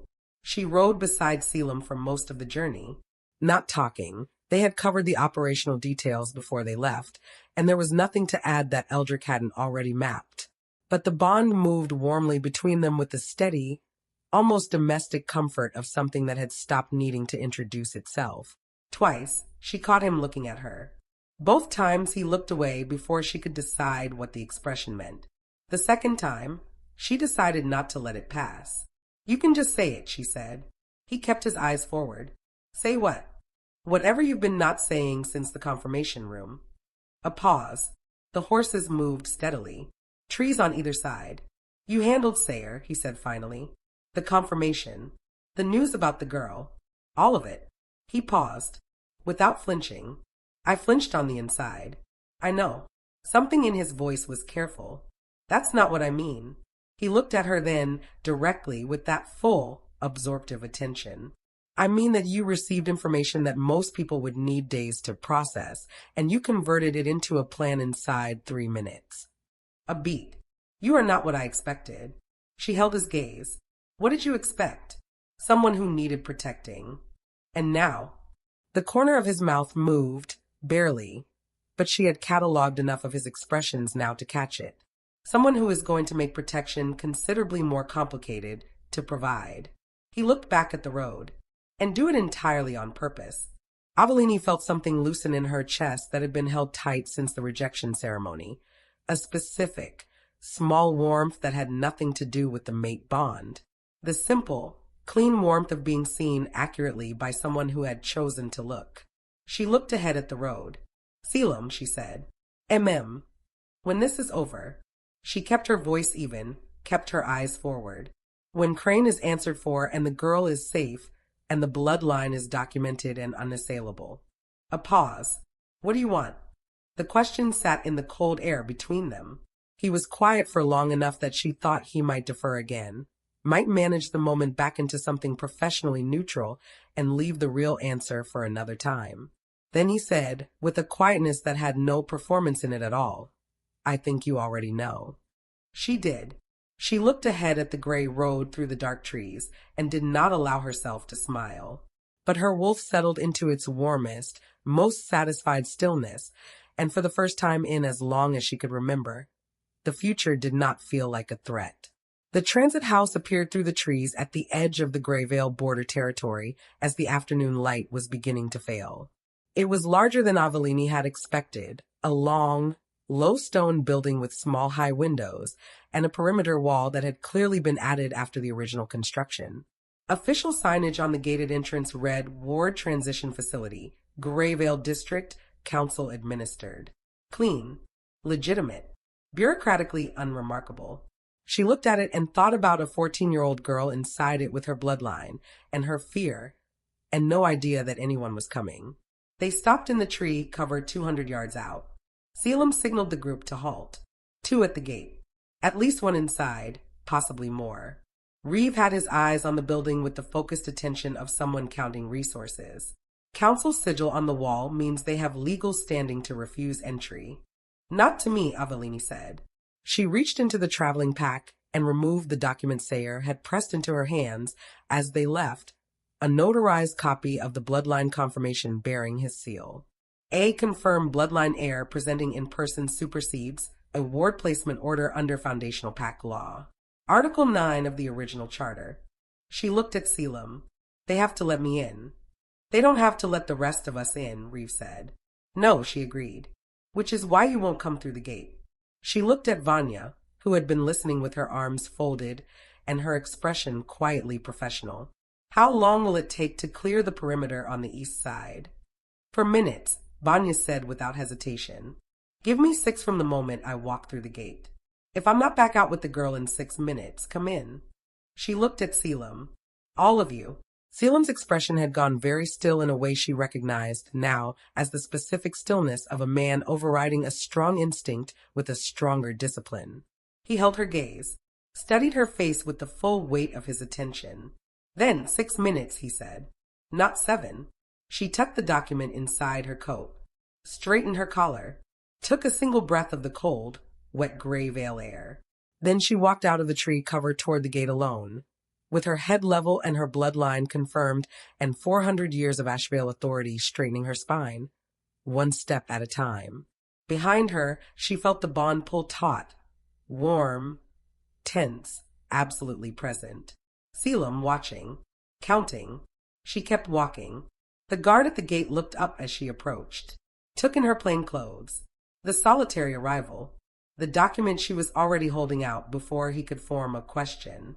Avellini of the Ashvale line, she said clearly in the carrying voice of someone who had decided that today, her name was not a thing to whisper. I am here for the girl. The guard looked at the seal on the document. I looked at her face. I looked back at the seal. Then, slowly, he reached for the gate. And somewhere inside the building, she felt it, faint, uncertain, the barest thread of a bloodline recognition moving through the bond like a question being asked by someone who had never known their own answer. I'm here, Avellini thought with everything she had. I'm coming. She stepped through the gate. The interior of the transit house smelled like institutional cleaning fluid and old wood, and the particular stale air of a building that kept its windows shut as policy. A corridor stretched ahead, numbered doors on either side. A woman in council administrative clothing appeared from a side office with a clipboard and the professionally pleasant expression of someone whose job involved managing difficult situations with minimum friction. "Can I help?" Article 9, Avellini said, holding out the document. Confirmed bloodline heir. Primary Ashvale line. Presenting in person to contest ward placement of a minor under the same lineage. She kept walking. "Which room?" The administrator looked at the seal. Her pleasant expression developed a fracture. "I would need to verify this with." "The seal is Elder Sayers. Southern seat. You are welcome to verify it. You can do that after I have spoken with the girl." Avellini stopped and turned. Her voice was even. Her eyes were not negotiating. "Article 9 allows me access within 60 seconds of presentation. Your facility now has 30. A beat. Which room?" A long pause. "Room 7, the administrator said. She was small. That was the first thing Avellini registered when the door to room 7 opened. How small the girl was. 14 years old and slight, with the particular hunched stillness of someone who had learned to take up as little space as possible. Dark hair loose around her shoulders, eyes that were a specific shade of brown that Avellini recognized with a jolt, the same shade as her mother's eyes in that photograph, the same shade as her own. The girl looked up, and the bloodline recognition moved between them like a bell being struck, clear and immediate and entirely unmistakable. The girl's breath caught. Her eyes widened. "You're—" she began. "Ashvale," Avellini said quietly. She crouched to eye level. "My name is Avellini. I have a confirmed bloodline document and the legal authority to remove you from this facility right now." She held the girl's gaze. "But I need you to stand up and walk with me. Can you do that?" The girl stared at her for a moment, the stare of someone measuring an unfamiliar thing against a very long experience of unfamiliar things being dangerous. Then she stood up. "I'm Sorrel," she said. "I know." Avellini straightened, held out her hand. "Let's go." Sorrel took her hand. They were 3 steps from the door when Avellini heard it, the sound of multiple vehicles arriving at the perimeter gate. Fast, unannounced. The particular controlled urgency of people who had just received news that had changed their timeline. Crane's people. They were already here. Avellini looked at Sorrel. The girl's grip on her hand tightened, not with panic, but with the fierce, desperate pressure of someone who had learned that the moments before things went wrong always felt exactly like this. 5 minutes and 40 seconds since she had walked through the gate. She had 20 seconds left. Selim, she thought, and the bond, warm and taut and absolutely certain, answered immediately. She heard the east wall. She heard Vanya. She moved. Chapter 6. The east wall gave way cleanly. Vanya had found the structural weakness in the perimeter with the efficiency of someone who assessed walls the way other people assess doorways, as problems with solutions, nothing more. A section of older stone near the drainage channel had been loosened, and by the time Avellini came through the internal corridor with Sorrel's hand in hers, there was a gap just wide enough and Vanya standing at its edge with the calm expression of someone who had already calculated every relevant variable and found them acceptable. "Move," Vanya said simply. They moved. Sorrel didn't hesitate. Whatever fear the girl carried, it had clearly been refined by circumstance into something functional.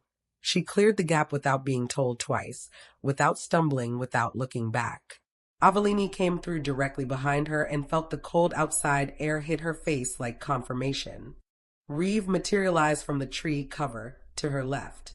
Dax and Fenwick flanked him. And Selim was already there. He had come around the east side rather than waiting at the tree line, which told her he had started moving before the 6 minutes were up, which told her the bond had given him something more precise than a countdown. He stopped when he saw them, both of them, and something moved across his face that was gone before it fully formed.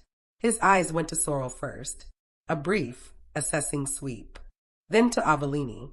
She gave a single nod. "We're intact. Let's go." He turned without a word and they ran. Behind them, the transit house erupted. Not with violence, not immediately. With noise. Voices. The particular controlled urgency of people discovering that something they were responsible for containing had just walked out through a gap in the eastern wall with a confirmed bloodline document and 6 seconds to spare. Avellini heard it at her back as she ran. The shouts, the gate mechanism, the sound of vehicles repositioning with the grinding, frantic energy of people who understood that being late to this particular moment was not something they could afford. The trees swallowed them. She ran with Sorrel beside her, the girl matching her pace with a focused, tight-shouldered determination that Avellini recognized in her own body. They were built similarly, she realized, not in appearance but in movement. The particular adaptation of someone who had spent their whole life being told to make themselves smaller and had instead become very good at being quick. Selim set the pace from the front. It was demanding but not impossible, the specific calculation of a man who could sustain this speed indefinitely and was calibrating for the people around him. Vanya ran behind, covering the rear. No one spoke. The forest did their communicating for them, branch, root, slope, the wet smell of the ground telling them where the footing was solid and where it wasn't. They ran for 8 minutes before Selim signaled the halt. A hollow between two granite outcroppings, naturally sheltered, hidden from the main approach line, the kind of place that existed in a landscape because the landscape had been navigated by people who paid attention to it. Selim had clearly known it was here. He moved them into it with the efficiency of someone following a pre-existing mental map. They stopped, breathed, listened. The sounds of pursuit were present, but distant. Moving in the wrong direction, southeast, toward the main road, which was exactly where any logical tracker would assume they had gone. Reeve looked at Selim with a small, dry expression. You sent them southeast. Dax left a trail before we moved, Selim said. 30 minutes, maybe 40. Before they work out, it's a redirect. He looked at Sorrel. Are you hurt? The girl shook her head. She was breathing hard, but her eyes were clear, taking in Selim with the same careful, measuring look she had given Avellini in the room. Assessing, deciding. Who are you? She asked him directly. Selim, he said. This is my territory. You're safe in it. Sorrel looked at Avellini. He means it, Avellini said. A beat. Then Sorrel gave a single small nod. Not full trust, but provisional acceptance. The kind extended by someone who understood the difference and chose to be precise about it. Avellini looked at her properly for the first time since the room. Properly, without the operational pressure of the next 60 seconds pressing against every observation. Sorrel was slight, but not fragile. There was something in the set of her jaw that was familiar in the way family was familiar. Not identical, but structured from the same source material. The bloodline recognition moved between them quietly, like two instruments playing the same note from different registers. How long were you at the facility? Avellini asked. For days. Sorrel's voice was steady. They told me it was temporary ward placement pending pack assignment. They told me I had no documented bloodline and no legal standing to contest. She paused. They told me no one was looking for me. They were wrong, Avellini said. Something shifted in the girl's expression, brief and unguarded, and then carefully managed back into composure. Not relief exactly. Something more complicated than relief. The specific emotion of someone who has been alone for long enough that rescue feels slightly unreal, even while it is happening. Avellini recognized it. She had been standing in that feeling 3 days ago in a rain-soaked parking lot. She reached out and briefly, firmly, squeezed the girl's shoulder. Sorrel looked at her hand. Then I looked up. What happens now? She asked. What happened now was a 3-hour return through the Eastern Pass in failing light, with Crane's redirect buying them enough time to reach the way station, exchange the horses for fresh ones, and cover the final distance to the estate boundary before dark fully settled. Sorrel rode with Vanya, who had apparently decided within the first 10 minutes of the journey that the girl was her responsibility and had communicated this decision without words through the simple mechanism of positioning herself at Sorrel's side and staying there with the implacable steadiness of a person who had never once been argued out of anything. Avellini rode beside Selim. For the first hour, they were quiet. The operational focus of the extraction had burned through the adrenaline cleanly, leaving behind a particular kind of tiredness that was not unpleasant, the tiredness of a body that had been used well and knew it. She felt it in her legs and her shoulders and the specific muscles along her spine that carried tension as a default. She also felt the bond. It had changed again, deepened, somehow. in the way it moved between them, as though the last several hours had worn away another layer of whatever each of them had been placing between themselves and the full weight of it. It no longer felt like something she was managing. It felt like something she was simply inside. She looked at him. He was watching the Trilene, not with anxiety, but with the habitual vigilance of someone whose awareness was always partly distributed across the surrounding environment. A quality she was beginning to understand was simply structural to who he was. He was never entirely off duty. He was never entirely somewhere else. "What are you thinking?" she asked. He glanced at her. "That Crane knows the confirmation is filed by now. Sayer would have lodged it immediately." "Yes." A pause. "Which means Crane knows he's lost the legal mechanism. He can't suppress the bloodline. He can't make you invisible under Interpac law." He looked ahead at the road. "Which means he will move to a different strategy. A less procedural one." "Yes." She held that quietly for a moment. The trees moved at the edge of the path. The horses' breathing made small white clouds in the cold air. "He'll come directly," she said. It wasn't quite a question. "He'll send someone who will." Selim's voice was level. "He has operatives I haven't identified yet. The kitchen placement was one. There will be others in different territories, different positions. Some of them may be people I consider trusted." His jaw tightened fractionally. "That is the part one find most difficult to calculate. Because you can't move against a threat you can't locate. Because I don't want to treat my own pack as suspects." He said it with a quietness that carried the full weight of what it meant to lead people, to be responsible for them, to have built something with them, and to have to hold the possibility that the thing you built contains a crack you haven't found yet. "I have been very careful about who I trust for a long time. Discovering there are limits to that care is not," he stopped. "Not comfortable," she finished. "No." She looked at him. The careful, controlled profile. The way he held himself on horseback, straight-backed, unhurried, carrying the authority of his position as naturally as breath. And beneath it, the things she had been slowly, carefully learning to see. The man who had lost his mate and turned his grief into a 3-year investigation, because it was the only form of motion that felt purposeful. The man who had handed a shaking stranger his jacket in a dark car and could not have told you in that moment why he did it. "Reeve," she said. He glanced at her. "I'm not accusing him," she said carefully. "I want to be clear about that. What he did with the kitchen operative, he was watching, like you asked. He handled it." She paused. "But I think he's carrying something he hasn't told you. About the planted tracker. About how it got through." Selim was quiet. "I think he has a theory," she said. "And I think he hasn't shared it because whoever his theory points to is someone you care about." She met his eyes. "I think he's protecting you from a name." The silence was long. "I know," Selim said finally. She looked at him.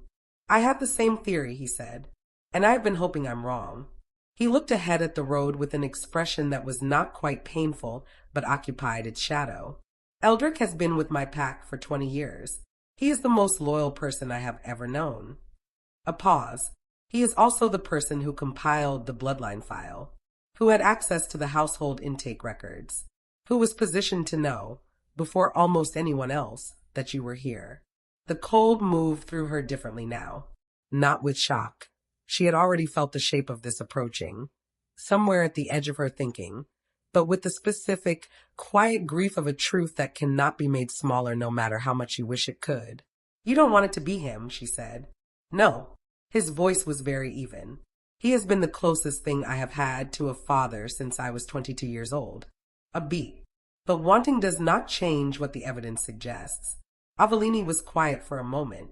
Then she said, carefully, "Before you act on it, before you confront him, let me try something." He looked at her. "The bloodline confirmation gives me a certain standing that I haven't fully used yet," she said. "As a recognized Ashvale heir, I have the right to formally request full disclosure from any party holding documented information about the bloodline suppression." She held his gaze. "If Eldrick is Crane's source, that request will force his hand in a way that's witnessed and on record. He won't be able to deny it cleanly." A pause. "And if he's not, if we're wrong, we've given him the chance to clear himself before he knows he was ever suspected." Selim studied her for a long moment. That is, he said, with the particular careful quality of someone choosing precision over speed, a considerably more humane approach than the one I was considering. I noticed you were considering the other kind. The corner of his mouth moved. Brief. Real. The particular almost smile she had catalogued, and which never failed to do something inconvenient to her composure. Tomorrow morning, he said. In the confirmation room. Witnessed. Witnessed, she agreed. He nodded once, and then said, quietly and without transition, you went into that building alone. She looked at him. I know it was necessary, he said. I know the legal logic. I know you were right. He held her gaze with the full, unmanaged weight of his. I still spent 6 minutes constructing every possible version of what could go wrong, and I would very much prefer not to do that again. She looked at him for a long moment. The bond moved warmly between them. Her wolf was deeply, completely settled in a way it hadn't been in years, perhaps ever. I know, she said. And then, because it was true and because he had earned it, I felt you. The whole time. Through the bond. She paused. It helped. Something changed in his expression, deep and immediate, and this time he didn't manage it away. He let her see it. The full, unguarded relief of it. The thing that had been held at careful distance for 3 years, that had survived work and anger and the refusal to let anything matter, letting something matter, letting her matter. He didn't say anything. He didn't need to. The estate came into view as full darkness settled over the northern hills. Lit windows and the amber warmth of a building that was still, despite everything, a home. The gates opened as they arrived. Marin was in the courtyard with hot drinks and the particular organized calm of a woman who had been holding the household together in their absence and intended to continue doing so without commentary. Sorrel looked at the estate with the expression of someone recalibrating their understanding of what safety could look like. Avellini watched her take it in. It's a lot, she said. It's warm, Sorrel said.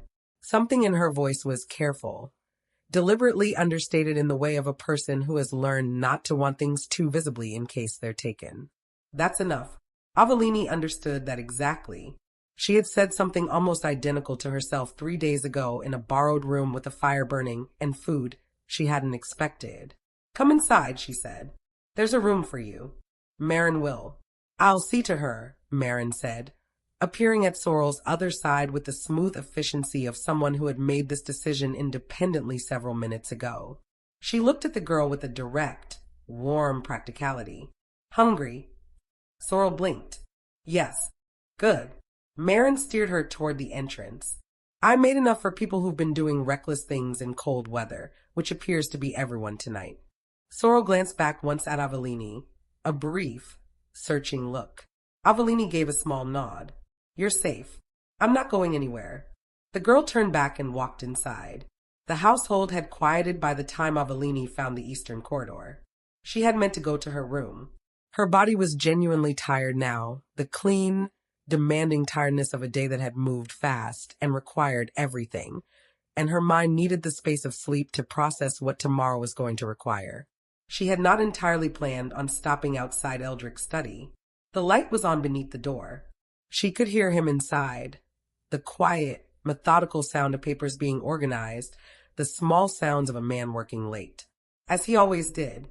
As he had done, apparently, for 20 years. She stood in the corridor. She thought about what Selim had said. The closest thing I have had to a father. The specific grief of a man preparing to face the possibility that a love he had trusted without reservation had been directing him wrong. She thought about the note. As agreed. Someone had agreed. She thought about her mother. About a pact collapsed in a single administrative stroke. About 7 people erased over 19 years with procedural patience. She thought about Sorrel, 14 years old, sitting in a room with no windows and no name for what she carried in her blood. Then she thought about something else. Eldrick had compiled the file 4 months ago. He had brought it to Selim. He had confirmed her mother's actual cause of death. He had arranged the way station horses today without being asked. He had spent last night going through the full household record after the kitchen operative was caught. If he was Crane's source, he had been doing all of that while simultaneously feeding their position to the man trying to erase them. The logic held. The access was undeniable. But something sat unevenly in it, Something that her wolf, which had been right about enough things in the last 3 days to earn a degree of consultation, was pressing gently against. She stood in the corridor for another moment. Then she turned and walked to her room. Tomorrow. Witnessed. On record. She will know tomorrow. She was almost at her door when she heard it, the sound that stopped her so completely that for a half-second she thought she had misidentified it. A voice, coming from the direction of the main hall. Low and composed, and carrying the particular authority of someone who had not traveled 3 hours to be turned away at a gate. A voice she had never heard before. But the bond told her immediately, with the cold, sharp clarity of a warning system built into her blood, exactly who it belonged to. She turned around slowly. Reeve was coming down the corridor toward her, and his face had lost every trace of its careful professional composure. In its place was something raw, the specific, stripped-back expression of a man who has been moving fast for 20 minutes and has not yet had time to put his armor back on. "He's here," Reeve said. She already knew. "Crane," she said. He came himself. Reeve stopped in front of her, and she saw the thing he had been holding back since the corridor conversation that morning. The theory he hadn't told Selim, the name he had been protecting someone from. It was written in his face now, clear and painful and no longer containable. He came with Eldrick's authorization code on his gate request. A beat, in which Reeve's jaw worked briefly before he steadied it. Avellini. It wasn't Eldrick. She looked at him. "It was me," he said. The corridor was very quiet. She looked at him, at the storm-gray eyes that were no longer careful, at the set of a mouth that had decided something, at the bearing of a man who had just walked himself to the edge of something irreversible and was not stepping back from it. "Explain," she said. Her voice was very even. 3 weeks ago, Crane contacted me directly," Reeve said. "He told me the bond between you and Selim would make him a target. That it already had. That the safest thing, the only thing that would keep him alive, was if you were handed to the council quietly, before Crane had to move openly." His voice was steady, but it cost him. "He told me that if the bond was completed, Selim would die for it." He stopped. The way the first one died. The silence expanded. "You believed him," Avellini said. "I was afraid." 2 words, offered plainly without self-defense. "I have watched Selim hold himself together for 3 years. I have watched him build something real from the wreckage of what Crane's people took from him. And I could not." His jaw tightened. "I could not watch it happen again." "So you contacted Crane?" "I told him you were here. I told him the confirmation was being arranged." He held her gaze without flinching. "I did not tell him about Sorrel.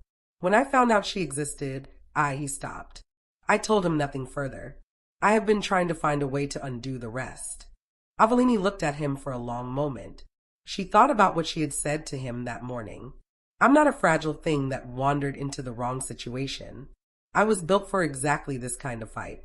She thought about what he had said in return. "No, I don't suppose you are." She thought about love that went wrong not through indifference, but through terror. About protection that became a cage. About the specific, devastating logic of someone who has watched loss happen once and will do almost anything, including cause harm, to prevent it from happening again. She had been protected that way. By Marcus at the beginning. Before his protection had become management and his management had become something she needed to leave. She understood the architecture of it. It did not make it acceptable. "He's in the main hall," she said. "Yes." Reeve's voice was rough. "Selim doesn't know yet. He was with Sorrel. I came to you first because he stopped. Because you knew I would decide what to do before Selim does," she said.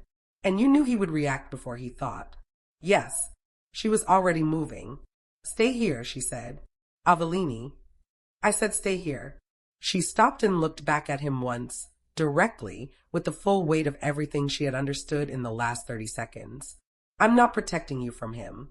I'm protecting him from a reaction that Crane will use. A beat. This is my fight. It has always been my fight." She held his gaze. "You will account for what you did. But not tonight and not like this." She turned and walked toward the main hall, toward the voice that carried old authority and the practiced ease of someone accustomed to arriving in other people's spaces and immediately making them feel smaller. The bond pulled taut in her chest. Urgent, immediate. Selim was already moving somewhere in the building, already feeling something shift. She pushed open the door to the main hall. Elder Crane was standing at its center with two men behind him and the composed, unhurried expression of someone who had arrived at a negotiation they fully expected to win. He was older than she had constructed from the files, early 70s, silver-haired, with a face that had settled into a permanent expression of measured reasonableness that she recognized immediately as the particular aesthetic of someone who had spent decades making terrible things sound procedurally sound. He looked at her, and something shifted, briefly, minutely, in his expression. Not surprising. He had known she was here. Something closer to reassessment. "Avellini of the Ashvale line," he said, with the specific courtesy of a man acknowledging a legal status he had spent 19 years trying to prevent. "I had hoped we might speak before this became more complicated than it needs to be." She walked into the center of the hall and stopped. "It's already complicated," she said. "You made it that way 19 years ago, when you filed a fabricated treaty violation against a pack that had done nothing except hold a seat you wanted." She kept her voice level. Carried it the way Sayer had signed the document, with the deliberate, unhurried authority of someone who understood what they held. "What I'm here to determine is whether you've come to face that, or whether you've come because you think there's still something here you can manage." Crane looked at her for a long moment. Then he smiled, the small, patient smile of a man shifting strategies. "You are very like your grandmother," he said. "I know," she said. "She built something you were afraid of. So did I." She held his gaze without moving. "And unlike her, I have a confirmed bloodline document, an independent elder witness, and the full record of everything you have done since you took her seat." A beat. "So before you tell me what you came here to offer, I need you to understand something clearly." Behind her, the door opened. She didn't need to look. She felt him, steady and close and absolutely present. The bond settled between them like something that had always been there and had simply been waiting to be acknowledged. Not pulling, not demanding, just there, solid as the stone floor beneath her feet. Selim came to stand beside her, not in front of her, not between her and Crane, beside her, shoulder to shoulder, close enough that the warmth of him pressed against her arm, close enough that every person in that hall could read exactly what it meant without a single word being spoken. Crane's eyes moved to him, then back to her. Something in his composed expression shifted, and for the first time, beneath the procedural patience and the manufactured reasonableness, she saw it. Fear. Old, carefully managed, but real. He was afraid of what they were together. He had always been afraid of it. That was why 19 years hadn't been enough. That was why all that careful, procedural erasure had never quite finished what it started. Because the thing it was trying to eliminate was not a bloodline or a seat or a legal claim. It was this, the specific, unmanageable power of two people who recognized each other completely and chose each other anyway. Avellini looked at Elder Crane across the hall and said, quietly and with absolute certainty, "You've already lost." Chapter 7. The hall held its breath. Elder Crane looked at her across the stone floor with the expression of a man rearranging himself internally, pulling the managed reasonableness back into place over the fears she had seen, smoothing it down the way a person smooths a coat that has been caught by wind. He did it well. 19 years of practice made a person very good at that particular kind of composure. But she had seen what was underneath it, and he knew she had. "You're confident," he said. His voice was mild, the tone of a man commenting on the weather. "That's admirable. Your grandmother had that quality too." A brief pause, the kind designed to let the next words land cleanly, right up until the moment she didn't.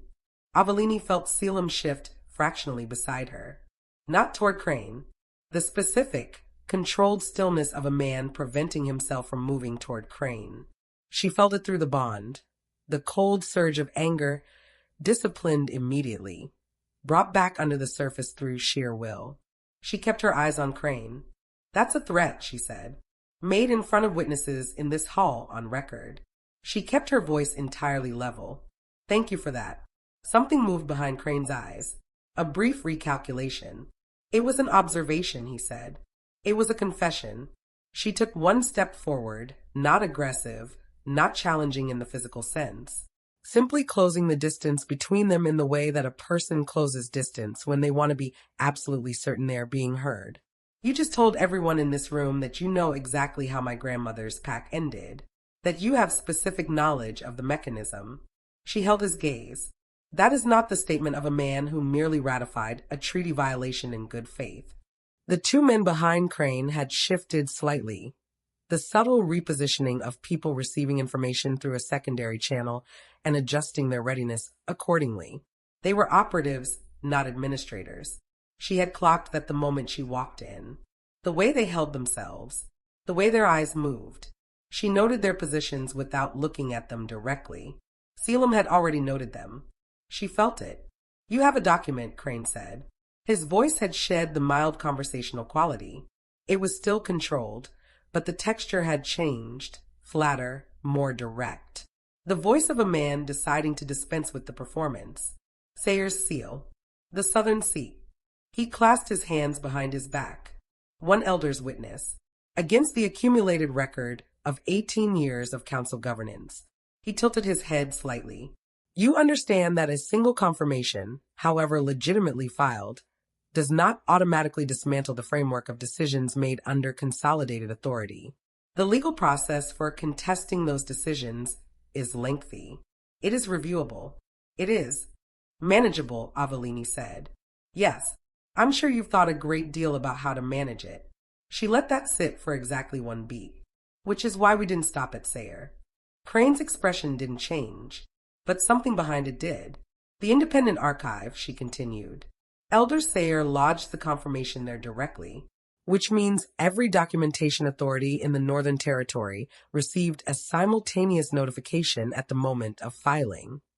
She watched him, not just the council channel, everyone, including the 3 elder seats that have been quietly at odds with your consolidated authority for the last several years and have been waiting for exactly this kind of confirmed legal basis to act on it. A pause. You came here tonight because you received those notifications, because you understood what they meant. She held his gaze without moving. You came here because the window just closed. The hall was absolutely silent. Crane looked at her for a long moment. Then he looked at Selim.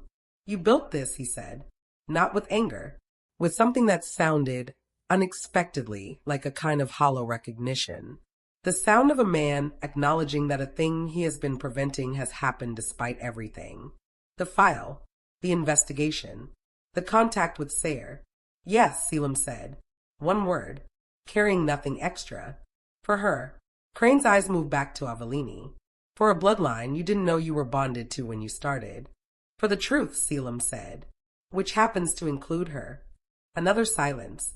Crane unclasped his hands, let them fall to his sides. And in that small, unguarded gesture, the specific physical quality of a man releasing something he has been holding for a very long time, Avellini saw the shape of what was actually happening inside him. Not surrender exactly, something more complicated. The particular exhaustion of a person who has spent 19 years maintaining a structure built on a foundation they chose to pour wrong, and who has just felt that foundation shift irrevocably beneath them. What do you want? He asked, quietly, without the procedural armor. A full accounting, Avellini said. On record. Every decision made under consolidated authority that had its basis in the suppression of the Ashvale bloodline. Every operative placement. Every arranged rejection. Every incident made it look like something it wasn't. She kept her voice level.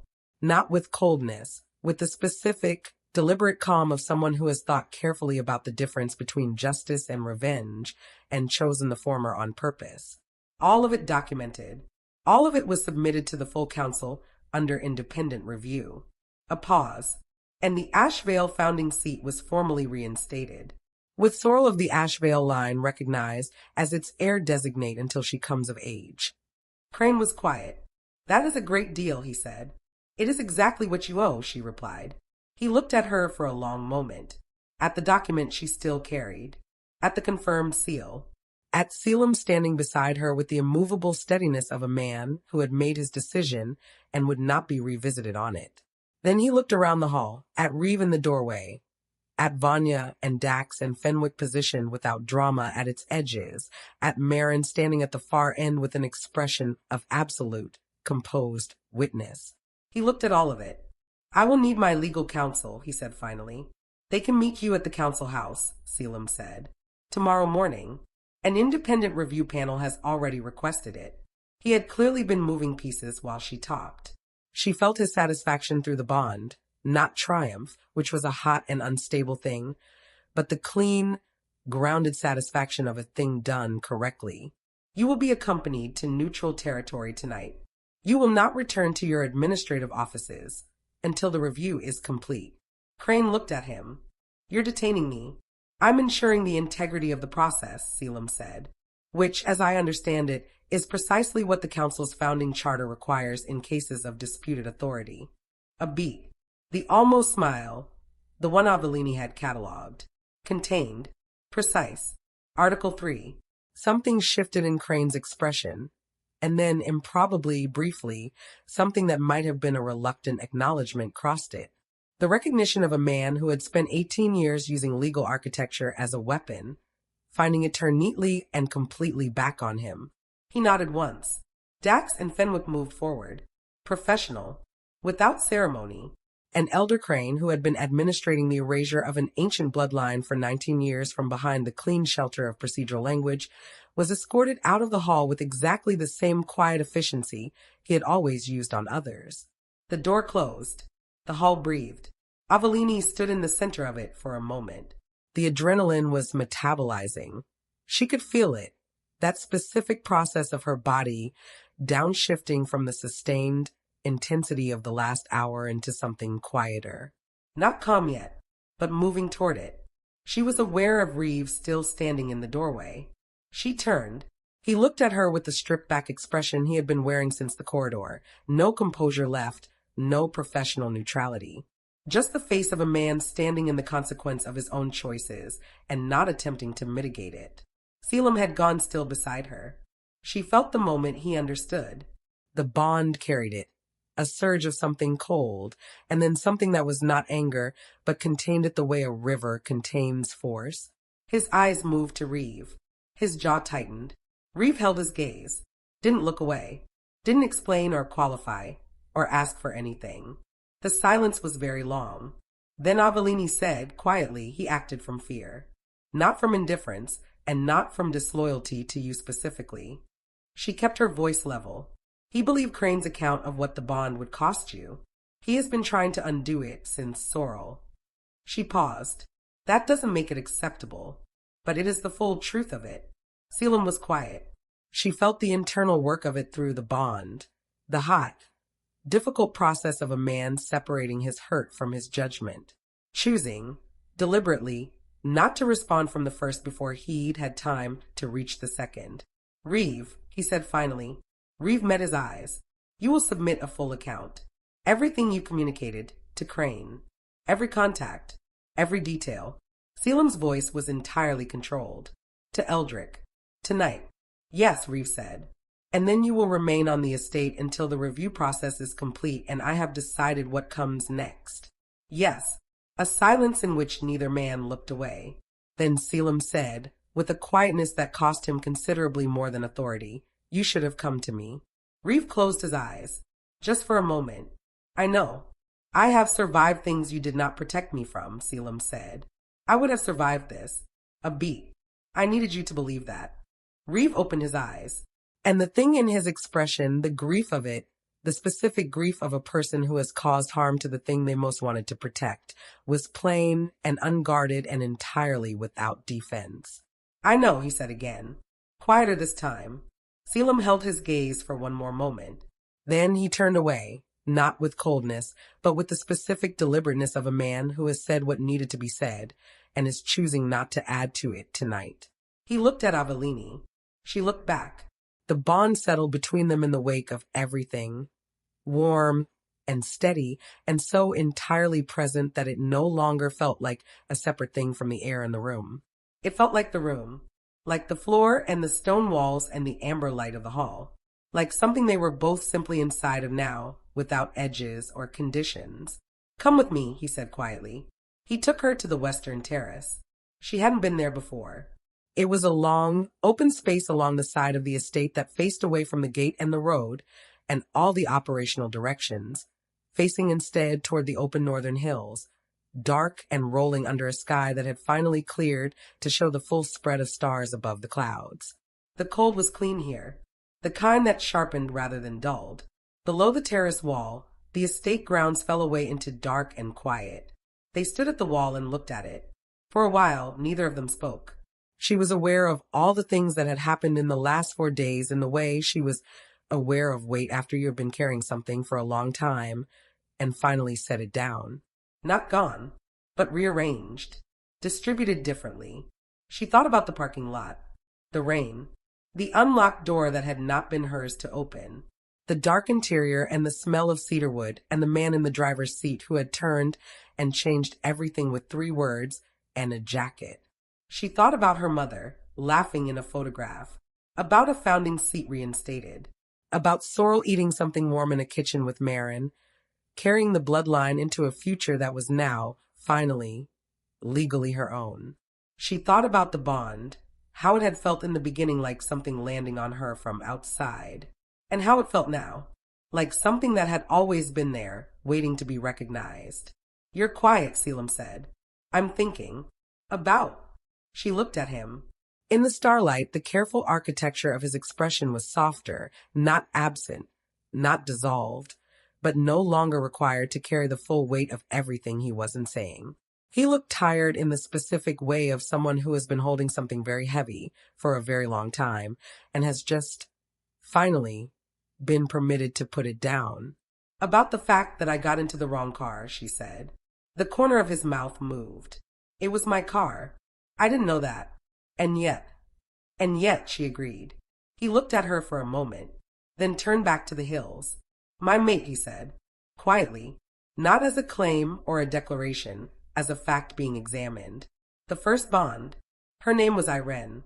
He paused. She was quiet, careful. She did not like conflict. Another pause. "Crane's operative reached her through a supply chain I had not adequately secured. By the time I found out what had happened, there was nothing to be done." His voice was entirely even, carrying it the way a person carries old weight, not easily, but with long practice. "I spent a year afterward trying to find a version of it that was my fault, something I had failed to do. Some decisions I had made were wrong." He looked at the hills, "because if it was my fault, it was within my power to prevent it. And if it was within my power to prevent, then I had control over what happened to people he stopped." "People you let matter," she said. Yes. She looked at him, at the profile she had spent 4 days learning to read, at the careful, controlled man who handed strangers his jacket and built 3-year investigations and said please exactly once in a quiet corridor, meaning everything. "It wasn't your fault," she said. "No," he agreed. "It wasn't." A beat. That took considerably longer to arrive than it should have. Grief is not known for its efficiency. Something in his expression shifted, that brief, real quality that appeared when she said something that surprised him into responding before he could manage it. The not quite smile that she had catalogued and which she intended, she decided in this moment to spend a great deal of future time provoking. He turned to face her. In the cold and the starlight, with the northern hills at his back and the estate warm and lit behind her, he looked at her with the full, unmanaged weight of his attention. No careful neutrality, no professional distance, just him, the whole complicated, disciplined, quietly ferocious entirety of him. Looking at her the way she had felt him looking at her from the first moment in the car, even when he had been too controlled to let it show. "I need to tell you something," he said. "All right. When Reeve told me you had gone into the transit house," he said, "when I was standing in those trees, counting minutes." He paused. "I was not calculating operationally." She waited. "I was calculating what I would do if you didn't come back out," he said. And the answer was not a plan. It was not a strategy. He held her gaze. "It was the understanding that I was not willing to exist in a version of this where you didn't come back out." A beat. The careful, deliberate placing of each word. "Which was when I understood that whatever I had been telling myself about the nature of this bond, about caution, about appropriate distance, about the wisdom of not allowing. He stopped. I tried again. I understood that I had already made the decision. Somewhere between the parking lot and the garden and the corridor at 3 in the morning. He looked at her with the specific, open certainty of a man who has arrived somewhere after a very long walk and is done pretending he hasn't. I love you. The words were quiet, entirely undecorated, offered with the particular quality of something that had been true for longer than he had been willing to call it by name.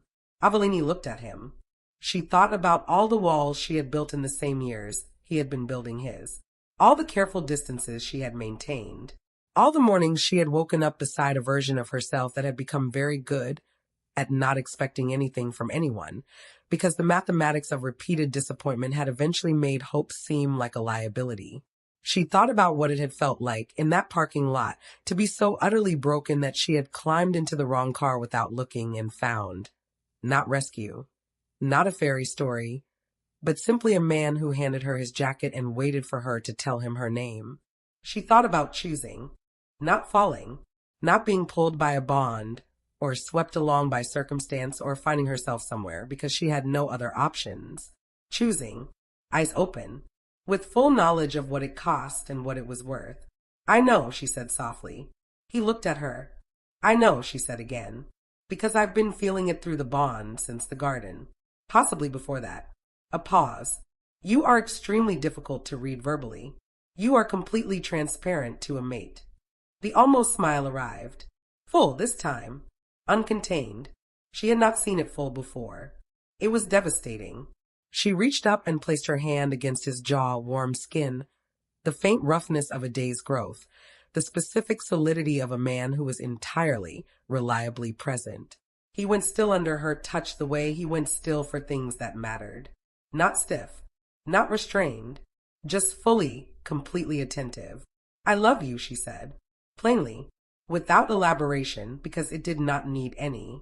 I walked into the wrong car and I found the right person, and I am done pretending either of those things was accidental. His hand came up to cover hers against his jaw. His eyes closed, just for a moment. The bond, that persistent, warm, patient thing that had been pulling steadily between them since the first second in the rain-dark parking lot, went quiet. Not because it had stopped, because it no longer needed to announce itself, because it had arrived at the place it had always been moving toward and simply settled, like a key in a lock, like coming home to a place you didn't know you were looking for. He pressed his lips to her palm, warm, deliberate, entirely unhurried.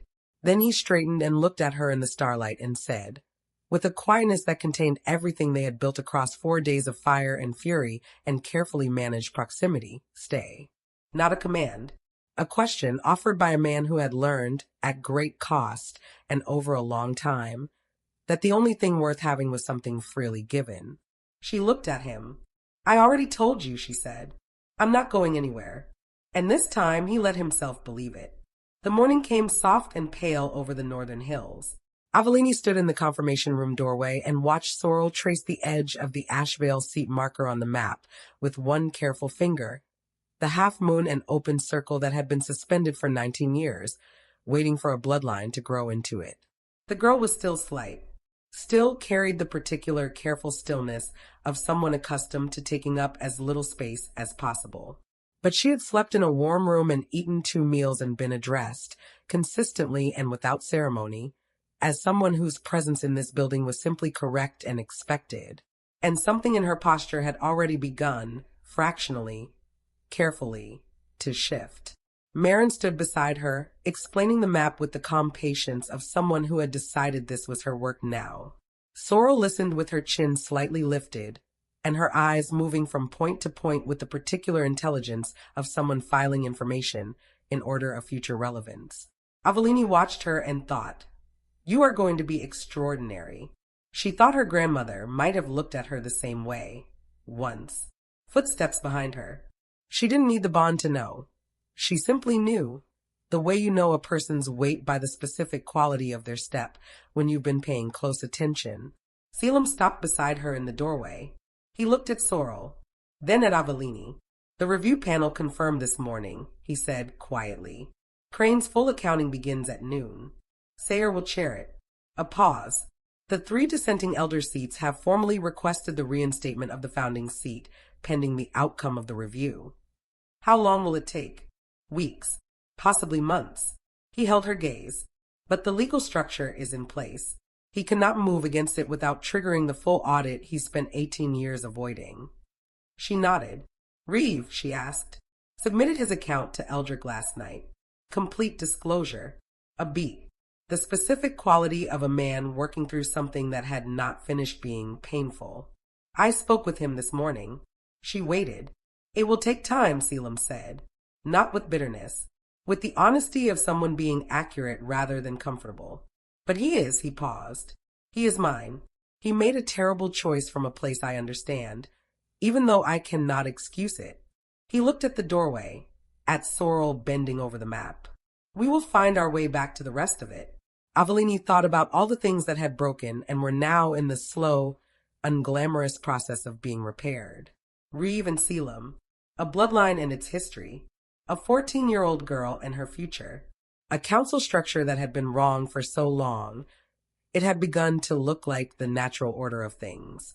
She thought about the fact that none of it had been repaired dramatically or completely or without cost. It had been repaired the way most things were repaired, slowly, imperfectly, by people who chose to show up and keep working even when the work was hard and the outcome was not guaranteed. She thought that was probably the only honest version of hope there was. Inside the room, Sorrel looked up from the map and found Avellini in the doorway. Something moved in the girl's expression, that careful, measuring look that was becoming familiar. Is the seat actually mine? Sorrel asked. Officially? Heir designate, Avellini said. Until you come of age. Yes. Sorrel looked at the map, at the half-moon symbol. I don't know what I'm doing yet, she said. Plainly, without apology. No, Avellini agreed. Neither did I for days ago. She paused. You'll learn. The girl looked at her for a moment longer. Then she turned back to the map and asked Marin her next question, and the morning moved forward the way mornings do, with the specific, ordinary momentum of people who have survived something and are choosing, deliberately and without drama, to continue. Later, much later, when the household had quieted and the review preparations had been set in motion, and Sorrel had been introduced to the estate library with the quietly explosive results of a reader finding a room full of books for the first time, Avellini found her way back to the western terrace. The hills were clear in the late afternoon light, gold and gray and the particular deep green of Highland winter, stretching away to the north under a sky that had finally, fully opened. She heard him before she saw him. The step she knew. Selim came to stand beside her at the wall, close enough that their shoulders pressed together, not with the careful, managed proximity of the last 4 days, but with the simple, direct contact of 2 people who had stopped performing distance. She leaned into him slightly. His arm came around her. They stood like that for a while, looking out at the hills, at the light moving across them in long, unhurried waves. The bond between them was quiet and warm and entirely without urgency. Not gone, present. Simply present, the way the hills were present. Something that had always been there, part of the landscape of things, requiring no announcement. I've been thinking, she said. About the parking lot. She paused. About whether it was really the wrong car. He looked at her. You said you had been investigating the bloodline for 4 months, she said. That you were watching the night of the rejection ceremony. That you were in that territory. She tilted her head slightly. Was your car actually at that pack house by coincidence? A silence. The estate that hosted the ceremony is 11 miles from my usual route through that territory, he said carefully. That's not an answer. Another silence. Slightly longer. No, he said. It is not. She looked at him. At the careful, composed face that was no longer quite so carefully composed when it was turned toward her. At the dark eyes that had absorbed her completely from the first moment and had never, she was now quite certain, entirely stopped. You were there for me, she said. I was there to observe a situation I had been monitoring for 4 months, he said. With precision. The specific precision of a man choosing words that were technically accurate. Selim. A pause. The hills. The light. Yes, he said quietly. I was there for you. She absorbed that. The whole of it. The 4 months of investigation that had been. Beneath its operational surface, the long approach of a man moving towards something he hadn't yet named. The parking lot. The jacket. You're not going anywhere yet. The careful, relentless, entirely patient care of someone who had decided, somewhere in the distance before she ever knew he existed, that she was worth the cost of being careful about. She turned to look at him. He met her gaze with the full, open certainty of a man who had stopped having any interest in looking anywhere else. You found me, she said. You found me, he said. I simply made sure I was somewhere you could. She looked at him for one long moment. Then she laughed, genuine, unguarded. The specific kind of laugh that comes from somewhere deep and real when something is both absurd and perfect at the same time. It surprised her. It surprised him. She watched it move across his face, the brief startlement, and then the warmth, and then the full, unhurried smile that she had seen once in the hall and had immediately classified as devastating and was discovering remained devastating upon repeated exposure. He pulled her closer. She let him. They stood on the western terrace in the clean northern light with the hills going gold in the failing afternoon, and the bond between them quiet and warm and absolutely certain. And Avellini thought about wrong cars and right people, about bloodlines and broken things being slowly repaired, about a 14-year-old girl bent over a map learning the shape of her own future, about a man who had placed himself 11 miles off his route on the right night and waited. She thought about her mother, laughing, young, full of a future she hadn't been allowed to keep. I found it, she thought. I found the thing you were moving me toward. I'm sorry it took so long. The wind moved through the hills. The light shifted and held. And for the first time in a very long time, maybe for the first time ever, in the deep and honest place where such measurements were kept, Avellini felt the specific, unguarded warmth of a person who has stopped bracing for what comes next, who has simply arrived, who is simply home. The end. Thank you so much for listening to Rejected Omega Entered the Wrong Car. It belonged to her ruthless alpha mate. Brought to you by Pack Love Stories. If this story moved you, made you hold your breath, or kept you company through the night, please take a moment to like this video and leave a comment below. Tell us your favorite moment, your favorite line, or simply that you were here. Every single comment means the world to this channel and helps more listeners find stories like this one.